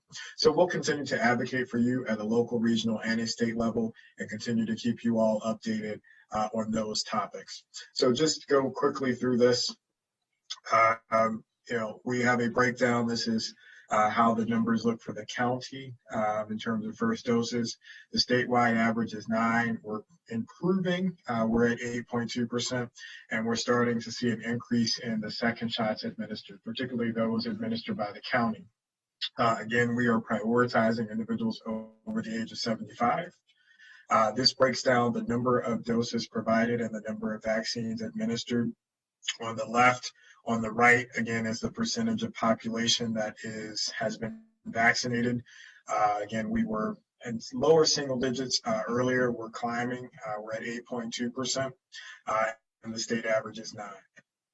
Now, this graphic, one of the things that we discovered in the tweet that was tweeted out by the governor's office yesterday is that part of the confusion is we don't have the information broken down by first and second doses. And so that's something that we are working on and will tweak and improve so that there's a clear understanding of where the percentages come from and how those doses are broken down. And again, let me be very clear, as I mentioned at the beginning of the conversation, we were challenged last week due to having to cancel one clinic and delay another clinic in terms of getting some of those first doses out. However, let me rest assured, we have a strategy that we've been working on for over a week now and moving forward this week to get more doses out into the community. And so we are going to be partnering with a number of our community partners to continue conversations that were begun last week, including our minority health initiatives and program. We also had a separate meeting with leaders from different municipalities throughout the county as well to discuss potential sites to do community distribution. And we are also looking to expand the mandate and ask that the state has put on local health departments to support independent living facilities. So one of the interesting things that we did not get a chance to talk with MDH about is that in spite of the fact that local health department doses are decreasing, and again, this is not just for us, it's a phenomena that is experienced across all of the different jurisdictions in the last several weeks, we continue to get additional asks. And so one of the most recent asks was to help support independent living facilities in getting vaccines. And we are hoping to get more information and clarity from the state in terms of how that will be executed, if the intention is to use the doses that we've received or if there are additional doses that will be sent out.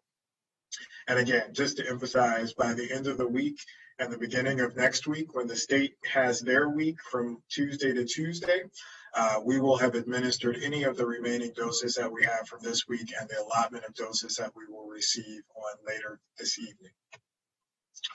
Again, this is just breaking down by hospital and health system, the pre-registration numbers that we have to date. Nothing has changed. We see, an increase in numbers. We now have over 280,000 folks, and it does disproportionately break down significant majority of white residents who have, which again is not consistent with the county demographics. Then this is just by age group. Again, this confirms what we just mentioned. And this shows the geographic distribution of those pre-registrations. And again, just to remind folks at home, we are 1A, 1B, we're prioritizing individuals 75 and up.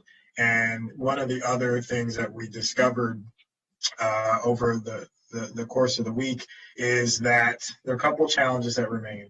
The PrepMod system is being fixed and worked on, as you all highlighted, quite a few issues that exist, but we still continue to have issues with individuals who are not eligible by the county apparatus criteria, scheduling appointments and having to turn those individuals away. And so that is one of the reasons why we're going to push to get out into the community and do some testing in select venues, as well as potentially in housing spaces that have a high percentage of seniors. Again, places that are identified by our community partners that I mentioned in the earlier part of the presentation. We have been working all day to nail down those details and having those conversations and communication. And again, once we finalize those details, we will release that information to you all so that you can share with your constituents. That concludes the Pulse report today. I don't believe I have any additional questions. I'm sorry, I'm trying to multitask here. I don't have any additional features related to vaccination. But what I will say, we do not have, in terms of other topics, we do not have any further updates related to variant strains here in the state beyond what we briefed you all on last week. We have not been told of any new cases in our jurisdiction related to the UK or the South African variant, and we've not received any report or evidence of any of the Brazil variant that has also been discussed. The Johnson & Johnson vaccine will have its EUA hearing, I believe it's February 23rd, later on this month. Again, it is a one-dose regimen that appears to have 66% efficacy. We did receive some preliminary information from a call with the state on yesterday that it is still unclear how many doses will be immediately available. From my understanding, it's an estimate that 5 to 6 million doses will be available nationally in that first tranche provided from J&J if it is approved. And it is unclear how that will be distributed to the states and how that would ultimately be allocated to the local jurisdictions. I think that covers it. But as always, happy to answer any questions that you all may have. And again, apologies that I have to step out before the conclusion of the hearing. No worries at all. Dr. Stoddard. Good afternoon. Thanks for having us back. Very much appreciated the, colleagues from Maryland Department of Health coming this morning and answering some of your questions and questions that we've had. I look forward to getting additional answers from them on some of these other questions, particularly around equitable distributions of vaccines and how specific different groups are being addressed. A couple of additional numbers I'm going to provide. I know some of you have asked for some of these data on a regular basis. We've been really close on getting a dashboard up and live, and I'm actually going to go ahead and just show the beta of the dashboard in the interest of showing you that we're actually doing the work that we claim that we're doing. And I think it'll be helpful to see where we're at, and hopefully talking to our partners from County Stat, they're hoping to have this finalized by the end of this week. But I want to go ahead and show it because frankly, I think it's worthwhile. All right, so here's what our dashboard will look like. Obviously that draft 2.0 won't be there, but I just wanted to highlight a couple things that you see here. So this will tell not just some of the age distribution of who's actually been vaccinated from Montgomery County, and just so we're clear, this data is coming from the state's Immunet system. They actually provide this. They don't have a direct funnel for us to get the data. They're actually providing on a daily basis by hand, which is obviously not the most efficient way, but frankly, we're getting the data, so it's coming along. Now, the interesting thing that you'll see here, and I think a lot of you will draw a lot of attention to some of the race and ethnicity variants. And so what you see in the blue here is who's actually been vaccinated. The gray is by population what you would expect to have been vaccinated. And you can see where there is inequity in our distribution that we have to address. And I say we, the whole system has to address, not just the county, but also our partners at the state, at the hospitals, and elsewhere. But some of the interesting things here that the data will show is you can actually click on some of these individual age categories, and you'll see not the racial and ethnic breakdown as well as the individual data for those particular groups. And so you can see here, we have vaccinated about 32.5% first doses for our population over the age of 75. And I actually think this data is a little bit behind. I'm going to go ahead and refresh this to make sure. I think we've done about 26,000. I think it's actually a little bit higher than what this number is currently showing. So that's sort of where we're at. We're about between 35 and 40% of having first doses for 75 and over. A few interesting things that we observed last week, and this speaks to some of the challenges that we face in Montgomery County through all sources. The highest age bracket that was vaccinated last week was actually 40 to 64.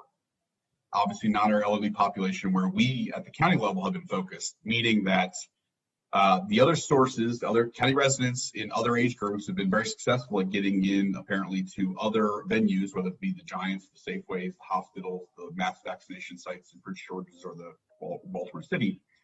But it means that they're out competing our elderly residents and getting appointments, which obviously is not particularly helpful for our mission to get the most vulnerable vaccinated. And so just wanted to preview this dashboard. We're hoping to have it live by Friday. There's a few more changes that have to be made in terms of the computation and the upload of data into it, but we're hoping to have this live by the end of the week just so you all can get a better picture of where we're at in various categories. There are some quirks in this. As you can see, for example, this other races category here, we're trying to figure out exactly why that is happening at that sort of that high level. We believe it's some sort of quirk in the prep mod system where people are selecting the other races or selecting other categories, and it's sort of skewing some of these numbers across the board. But obviously, that's why you do dashboards like this, to find these sort of challenging data points and try to address them as you see them.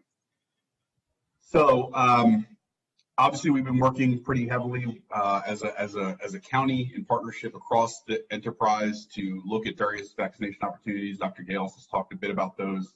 I won't belabor those, but there is certainly a partnership even with our transportation partners about how do we get those who don't have transportation to clinics if they're able, or how do we get those who are unable to leave their house vaccinated in place? And so those have been a major area of emphasis. There are challenges in doing both of those things, both in terms of how you set up schemes to get people to locations and get them back, and how sort of it's a more complex operational challenge than one might be led to believe just by thinking about it. And so we've been working through some of those things, trying to get the nuts and bolts, because the worst case scenario is we commit to doing something and we fail at it. And that's sort of where we're trying to avoid. We want to make sure that whenever we do those things, they will be very shortly, we're able to do them successfully and sustainably over the course of many weeks. I'll also give a good shout out to our fire rescue partners and police partners who have been operating in public safety vaccination opportunity, who've been doing a great job. Their process, as far as I can tell, is seamless in getting people through that. The great part about that is that they're, actually this week is the heavy second dose week for our public safety agencies, which means that fire rescue and police will be available to support community vaccinations moving forward and be able to expand out and do some of those potentially independent living facilities and elsewhere. And so they've got a good model that's sustainable. They've got, they're capable of training up more personnel to do it. And obviously that gives us additional avenues to consider in the days and weeks to come. We know the vaccine is limited now. We're hoping that doesn't stay that way forever. And we're planning for the weeks and months to come when vaccine is more readily available and the county apparatus is saturated, and we need to have sustainable mechanisms for when that happens too. So that's all I want to say this morning. I don't know if Dr. Kroll's still on, but if not, we can take questions. Okay, Councilmember Dr. Kroll, are you around? There he is. Give me just a second. I am around. Let me see if I can get some light on myself here. Here we go. All right. Good afternoon, everybody. Just wanted to revisit, go back to the dashboard that Dr. Stoddard referenced. The dashboard gives us a good picture, basically around who's being vaccinated by race, ethnicity, and it shows us the disparities that we've talked about earlier and you've heard about this morning. What we do know that the dashboard doesn't necessarily show is where the impact has been the greatest in across the county, down within zip codes, and within those zip codes down to census tract areas. Increasingly, we have that kind of microscope we can put on this situation. So what we've done in terms of, you saw the slide that Dr. Gale shared that had the high impact zip codes on it. What we've identified are zip codes based on the highest impact over the last 90 days, and places that wouldn't, by zip code, but also looking at areas that didn't necessarily show up as highest impact, but we know within those zip codes there are some high impacted communities. And so we've included them in that run of zip codes so that we will begin, the plan now is working with Dr. Gales, as he described, to begin to locate access regionally, using those targeted census tract areas to targeting places where there are seniors who need to get this vaccine, who might not otherwise be able to get it, using the systems that you've seen in the state. So that information is we use the last 90 days, and we'll continue to update that every 30 days to give us a chance to get vaccinations into those communities and hopefully see the spread begin to decline. And then we'll re-update that and reset where those priorities are as we go forward. So I think that is the only thing I want to add to the conversation at this point. Very helpful. Thank you. Councilmember Reamer. Thank you. Helpful presentations. One comment and one question. The pre-registration forms, I think it would be very helpful to take another look at them from a layperson's perspective with some of the language. And I have heard from residents that there is language that, I don't know if the word is clinical or sort of public health jargony, but do you congregate in a setting or something like that? It's a word that, many people may not understand, but also particularly, and this gets to something Councilmember Navarro was sharing about the state system, it doesn't translate well. So I just want to ask you, please take another look at the pre-registration form and especially the translation, and ensure that, a 90-year-old or a language proficient, different language background person would be able to understand it. I wanted to just ask a question about the surveillance of the variants. I am sort of confused about how much surveillance we have. You know, I read about how we are only sampling 1 or 2% of cases nationally. I don't know what percent we sample. And then I hear about like, oh, we have 2 identified cases in Montgomery County. You know, does the number of cases tell us anything if we're only sampling 1 or 2%? Or do you feel that we have surveillance of the variants themselves? What, you know, can you share with us your assessment of that, and then what do you expect in the coming 3 weeks? Where will we be 3 weeks from now based on the trends that you're seeing as far as the variants are concerned? Thank you. I think the best way to put it is to actually use an example of when we were in the early stages of the novel COVID-19 strain, where we had limited testing capacity and we were kind of guessing based upon the symptom history and the travel history and those kinds of things. And in that setting, we were not testing everybody, so we were only getting a snapshot and potentially missed other cases. So to pull that into the variant conversation, I think part of it is there's limited capacity to sequence every sample that comes through in order to do that. But at the same time, I do think we are potentially missing, you know, there could be some cases that we're missing by not having much broader sequencing of all the samples that come through. At the same time, the recommendations that we would tell people to do if you tested positive for a variant strain or the novel strain is identical to, you know, we would, you know, expect you to quarantine and isolate. But ultimately, I do think in the absence of a broader, larger sequencing program, it is likely that there are more cases of the variants out in the community currently. Thank you. Because what I have seen from some of the data of the variants is that the transmission level is much higher. So, you know, where we might have 200 cases a day, when the variants take over, that could be 800 cases a day or 1,000 cases a day potentially. I mean, that's what I've read. I don't know if that's true. Please don't, you know, don't anyone think that that was a fact. But, you know, you understand my general comment here. So, you know, again, anything else you want to share there? I mean, I think I would just. Oh, go ahead. Go ahead, Dr. Yos. Yep, go for it.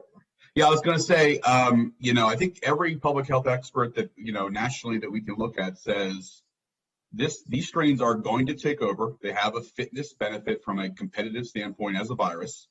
They're able to transmit faster. They're going to take over at some point in the United States. I think the estimates from Dr. Mike Osterholm, who's part of the Biden transition team, he's a well-known long-term infectious disease expert, has projected it's going to take 6 to 14 weeks for it to take over the United States in the same way it did in the UK. I have no reason to doubt those numbers, but obviously that puts us, you know, towards the late spring. And, you know, we're sitting at approximately 8.5% of our population vaccinated right now. Hopefully by then it's 2 or 3 times that number at least. And so we may be offered some benefit in mitigation by the fact that we vaccinated so many people. And frankly, in the United States, we've not contained infection to the degree that we would have liked to, and therefore people are going to have some level of immunity from having previously been infected by coronaviruses. So it's going to be a challenge. It's going to be one that we are not going to stop as a country, as a county, as a state. And so, as Dr. Yale said, we're not recommending any different mitigation efforts, but frankly, it just applies the pressure on the vaccination network to really push things out as fast as possible to give us a fighting chance once it does take over. Thanks.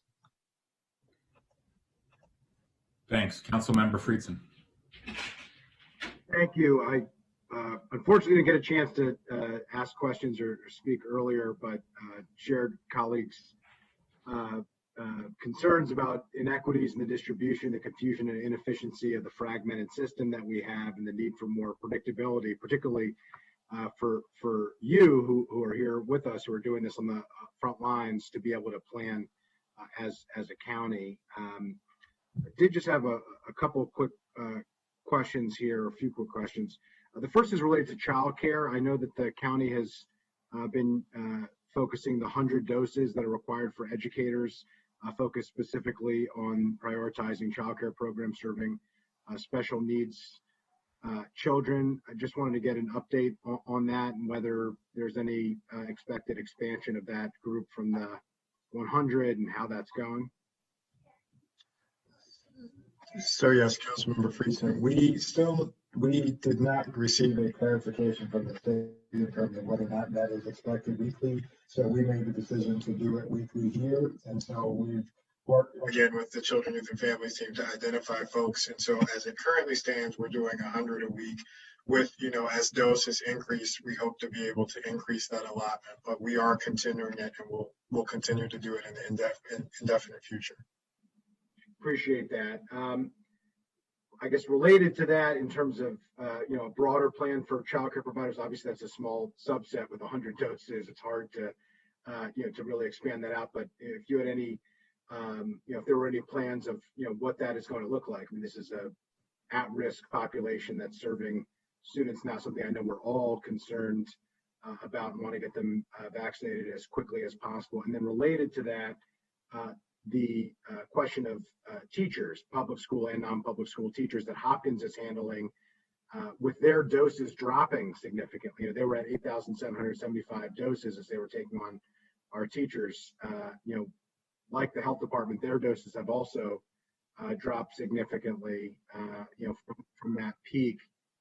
Does that have an impact on the timing of the plans that you and they have been working together to ensure that teachers get vaccinated?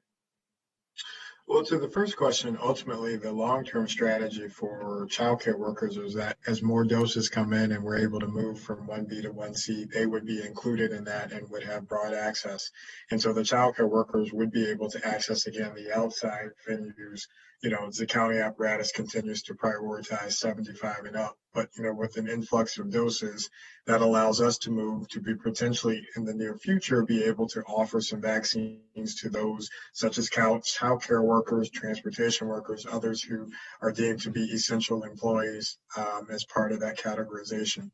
Now, on the education standpoint, so the Hopkins, we did connect folks with Hopkins as part of their doses, but again, we've also encouraged our educators to reach out to other providers who are also providing vaccines in terms of the retail pharmacies and so forth.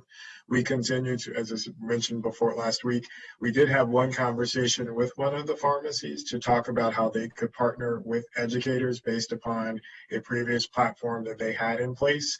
Now, from my understanding, we did ask that both public and non-public prioritize staff who they were recommending, so that if there was a continued shortage of doses and everyone couldn't be vaccinated, at least those folks who have been prioritized and deemed to be most likely to return to schools when they open in the first wave, making sure that those folks at least get an opportunity to get signed up and get a dose. So I don't believe that has changed. Again, I can't speak for MCPS, but I don't believe that has changed in terms of their thinking about moving forward, potentially reopening in March. I know that their board is meeting, if not today, tomorrow. And then in terms of if they will open up at the beginning of March versus later on in that month. Appreciate that. And so if we're going to get the vaccination plan for when teachers are expected to be vaccinated, would that come from the health department? Would that come from MCPS? Is that a combined effort? So I'm not sure I understand your question. In terms of like the timeline of the, expectation, how big the group is for March 1st and then March 15th, how many vaccinations would be needed to get there? And we've been told there's a plan. I'm just wondering, who's responsible for that plan now that Johns Hopkins is handling at least a large portion of those responsibilities. It's just not totally clear to me, who's responsible for that plan. Is that MCPS with Johns Hopkins working through that? Is that the health department? Each of the entities, including MCPS and the non-public schools, were asked to devise a prioritization strategy in terms of who fits where. and they have shared those with us, and they've communicated that directly. For example, the Hopkins example, we put the leadership in direct communication with Hopkins as Hopkins is administering those particular doses so they can have those conversations. So we, as it currently stands, we aren't in a position as the county, to, administer any doses to those groups, but we have helped provide guidance in terms of their thinking through, in terms of how they would prioritize the staff. Appreciate it. Yeah, it would just be great to be able to get the point, if it's from MCPS, if it's from Johns Hopkins, I want to know the right place for us to request so that we have a sense. Obviously, this is something that's very important to all of our residents for getting asked about it all the time, and it's just not clear to me who's responsible for the plan and to whom we're supposed to ask. Well, yeah, so I'll give a little bit of scripture. And I think this explains the situation a little bit. So approximately 9,000 MCPS employees in their phase one, which is the March 15th portion. That includes both the March 1st and March 15th group. The first week of the Hopkins partnership, they got a lot of the Hopkins got a lot of doses, and they were able to make appointments for approximately 4,500 MCPS employees. With the integration of the non-public schools in the following week, and the reduction in Hopkins doses, that amount for MCPS and the amount for non-public schools is between 600 and 700 doses a week. So, doing that math, they've done 2 weeks. This will be the second week of that reduced level of vaccination coming from Hopkins because of their reduced doses. That'll put MCPS somewhere in the area of approximately, let's say, 5,500 to 5,800 doses after this week. First doses done for their 9,000 staff. Obviously, with it being the Pfizer vaccine, them having between now and March 15th, roughly, let's say 5 weeks. They have about 2 more weeks of being able to get first doses, and then 3-week lag Pfizer doses for second doses. So my guess is they'll probably have approximately 7,000 or so, maybe 70, somewhere between 7,000 and 7,500 teachers vaccinated through the Hopkins before their return for March 15th.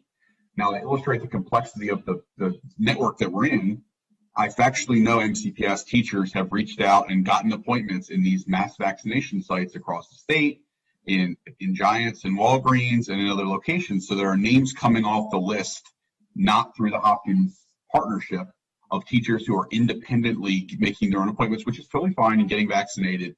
It's not a bad thing. It's just, it's harder to count how many have been vaccinated because there are some that are going through these disparate statewide methods that makes accounting for who's been vaccinated in terms of the teachers and where they fall in the phases. I totally appreciate that, and thanks. Those numbers are really helpful. Who is responsible for accounting for that? Are you keeping MCPS. that? MCPS. Okay, yeah. Thank you. Appreciate that. Recognize how tough that is. Okay. Last question. There was a mention earlier today about mobile vaccinations from Dr. Chan as a strategy to deal with some of the inequities. I will say that the mobile site in Prince George's, we got conflicting information. I share the council president's question and concern. I know we all do, that it can't both be part of the equity strategy and part of the broader strategy. It has to be one or the other. I mean, those two strategies can't be simultaneously congruent. The mobile vaccination, we've been hearing about this a lot. I think there is an opportunity to bring the vaccine to the people who are have the hardest time reaching these sites. But is there any, actual support from the state coming in, or any actual plans for mobile vaccinations? Obviously, we need the doses. When our doses are going down, the likelihood that we're decreasing the ways in which we're getting them to people are less likely. But are there any plans on mobile vaccinations? Is that a next phase? And do we have any idea of when that might happen?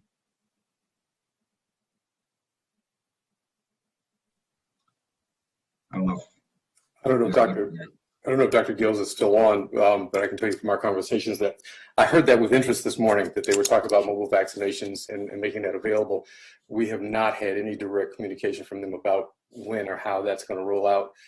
It's one of the reasons that Dr. Gills and team are working on trying to regionalize and set up regional opportunities for folks to get vaccinated, so we can at least bring it closer to where people are who are most impacted.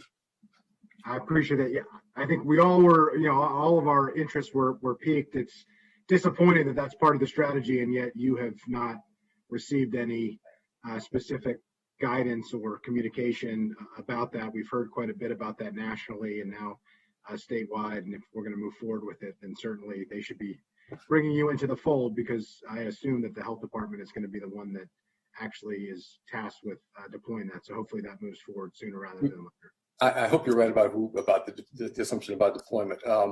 We will be following up with them to get more details about what they're thinking. Terrific. Please keep us posted. And lastly, thank you for the portal. I think transparency and accountability is really important information to our residents is critical, and I think that's a significant step in a positive direction. So just want to thank you for that. Look forward to seeing that up by the end of the week, and appreciate all the hard work in making it happen. Thank you. Thank you. Councilmember Katz. Thank you very much. And I too was sorry that I couldn't ask my question, but I do know that the state will be answering it. And I also was most appreciative they were here and wish they could stay longer. My question really comes to second doses. I saw where Anne Arundel County had to cancel some appointments for second doses. I've gotten some concern this morning from people. They're saying, what is Montgomery County going to do about that? Of course, there are those who are very concerned about getting the first dose as well. But for those who have gotten the first dose, are we changing anything about second doses? So we are not at this point. We are scheduling doses as they come in for folks who've been identified as eligible for second doses, and the state is providing us the level of doses that equate to the doses that we administered, first doses that we administered at the appropriate time. I don't know why they would have canceled, so we'd have to look and see what the backstory is on that. But so far we're fine on the second doses front. I appreciate that, and I think we should be very clear on our website and whatnot to say that we're not canceling anybody's second dose. I think that will go. I believe Anne Arundel County was scheduling second doses weeks in advance, which is a great thing for the person who's being scheduled. But if you don't get the doses in time, we typically wait till we know that we're going to have the doses before we schedule the appointment, so that we wouldn't have to cancel someone's appointment as a result. Exactly. Thank you very much. Thank you, Mr. President. Thank you. Council Vice President Albornoz. Thanks, Mr. President. We're way over. I just want to make a couple observations from this morning. One, obviously, it set a really good precedence, and I really appreciate, once again, our HHS team and Dr. Stoddard for stepping forward and coordinating the questions that we sent in advance, and we will be following up. I do think it would be good for us to make that a recurring thing. As often as we can get state officials to come as part of our briefing, I think it'd be beneficial to our entire community. And so we'll be following up to make that specific request. And obviously, the headlines for me were, like I'm sure all of us, was hoping for a little bit more specificity and maybe some more concrete strategy on addressing the equity issue, addressing the technology issue, and ensuring that, for example, a mass vaccination site would come here. And of course, we have segments of our population that have fallen through the cracks in a variety of policy ways. And that is something we're going to be following up with questions as well, because it's just so many people are being devastated. But there were a couple of interesting notes. Once again, there was the reinforcement that resources are coming to local governments, which is helpful and great, but the resources we need are the vaccines themselves. And so, the infusion of additional cash, which is great, and I'm sure we will put to good use, and I think an opportunity for us to mount and launch and expand the efforts that you recently described, Dr. Kroll, to work with the team that stood up our census. There were a lot of federal dollars that helped reinforce those efforts. And so I think it would be money well spent for us to, because we have the infrastructure to significantly expand and in the actual dissemination right now. But obviously what we need more of, while we're preparing for the general population to be able to receive its vaccines, we should, and I know we are, going full speed ahead on, as was mentioned in a couple sessions ago, literally going door to door to let folks know that once it does become more readily available, to please sign up, and this is how you sign up. So just a point and an observation, but I think obviously there will be many more discussions, hopefully to come, in partnership with the state. Thank you. Thank you, Council Member. Sorry to my colleagues who didn't get asked a question this morning. I think we were all on the receiving end of an Annapolis filibuster or two. And thank you very much to the Council Vice President and Linda McMillan and many others who put that session together. I believe we're the only jurisdiction so far to receive such a briefing from Maryland Department of Health. So I'm glad that they started with the biggest jurisdiction, and I hope that they will come back, and I look forward to their written responses. I heard a lot I disagreed with, had concerns about, as I'm sure all of you did as well, but it's always helpful for our residents to hear their point of view and helpful for them to hear from us as well, as we hopefully will find some common ground. So thanks to everybody for all their time and effort making it happen today. And Councilmember Rice, were you trying to get in? Yeah, I actually had a question. Sorry. So were you about to wrap up, or were you just making a comment? I'm sorry. Good reminder, I should wrap up. I was going to suggest, at the suggestion of other colleagues, that we potentially move the action on the spending affordability guidelines and the consent calendar to the end of the calendar, and that we break for lunch and reconvene at 1:30 to allow our witnesses to begin on time. So can I just ask one very, very important question? And so I was on Holy Cross's website. My father, so let me just share, my father on his 81st birthday got vaccinated at the Department of Veterans Affairs in DC. So congratulations to our Veteran Affairs, who is actually handling our veterans. So that's fantastic. So we're very happy about that. I continue to try and make appointments for my mother, and was continuing on the Holy Cross website. And I want to read something that it said because it's very interesting. It says, due to inclement weather expected this week, Holy Cross Health will delay the release of vaccination appointments planned for this week. Check back later for updates or search for another appointment in your area, which then refers you back to the Maryland website. What I'm curious about is our ride-on system operated under normal operations throughout the recent storm. So public transit was working and operating normally, no delays. Really, there wasn't a lot that was dealt with in terms of treacherous situations. Our road crews did a tremendous job. And so I'm just curious about how weather, since we're in the midst of winter and we have another storm that's coming upon us, is impacting the ability for us to disseminate vaccine, and what the procedures and strategy is. And so are we potentially looking at vaccination appointments that are canceled in a time in which we really need to be trying to do more of them, not less, and letting vaccines sit on shelves instead of getting into people's arms?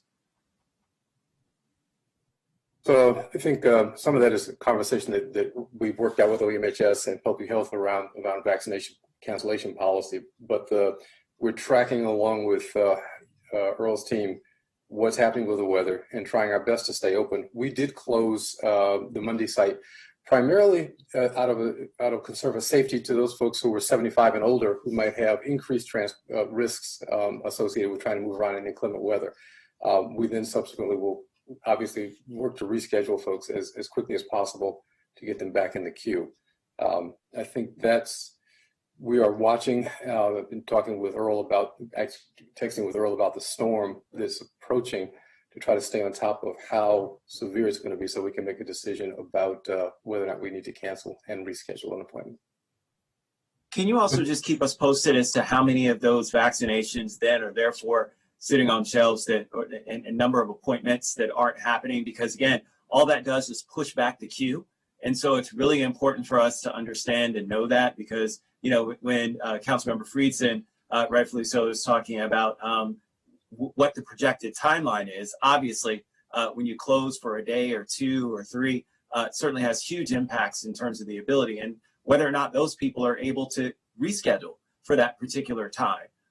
Those are all important considerations that we need to make sure that we're analyzing as a part of what it is that we're doing, especially when it comes to equity. Folks may only have one day off that they can go in for appointments, or it may only be convenient for them on that particular day. And so we need to make sure that we're focusing on this well. I saw Dr. Stoddard was going to weigh in as well. Yeah, I think Dr. Kroll wants to say something else too, but I'll just say, I think the county executive certainly agrees that inclement weather can't be the reason we can't get vaccine out. I think we would all agree with that. And so obviously we are going to be in winter for the next, let's say, 3 to 4 weeks. So we've had some early March storms. And so I think we're going to have to be, we obviously don't want to create a hazard for our older residents coming in to be vaccinated, but we also do not want them to miss an opportunity to be vaccinated as a result of weather. And so we will be attempting to balance in our scheduling how we meet both objectives, which is get the vaccine out while also not having people coming in during, disproportionately risky periods. I think that the challenge for us, one of the reasons we're thinking about regionalizing some of the effort to distribute it so we can minimize the amount of travel that our older adults have to do and bring it closer to them so that they don't have to, so the risk isn't as great.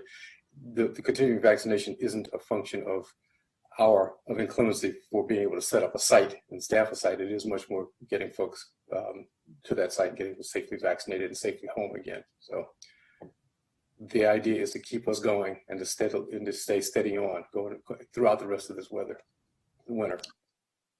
Thank you very much, and thank you, Mr. President. Thank you, Council Member. Seeing no other requests, is that acceptable to everybody to adjourn until 1:30? So we'll take up the spending affordability guidelines and the consent calendar at the end of the open session before the closed session. That's okay. Great. All right. Thanks, everybody. Happy lunch.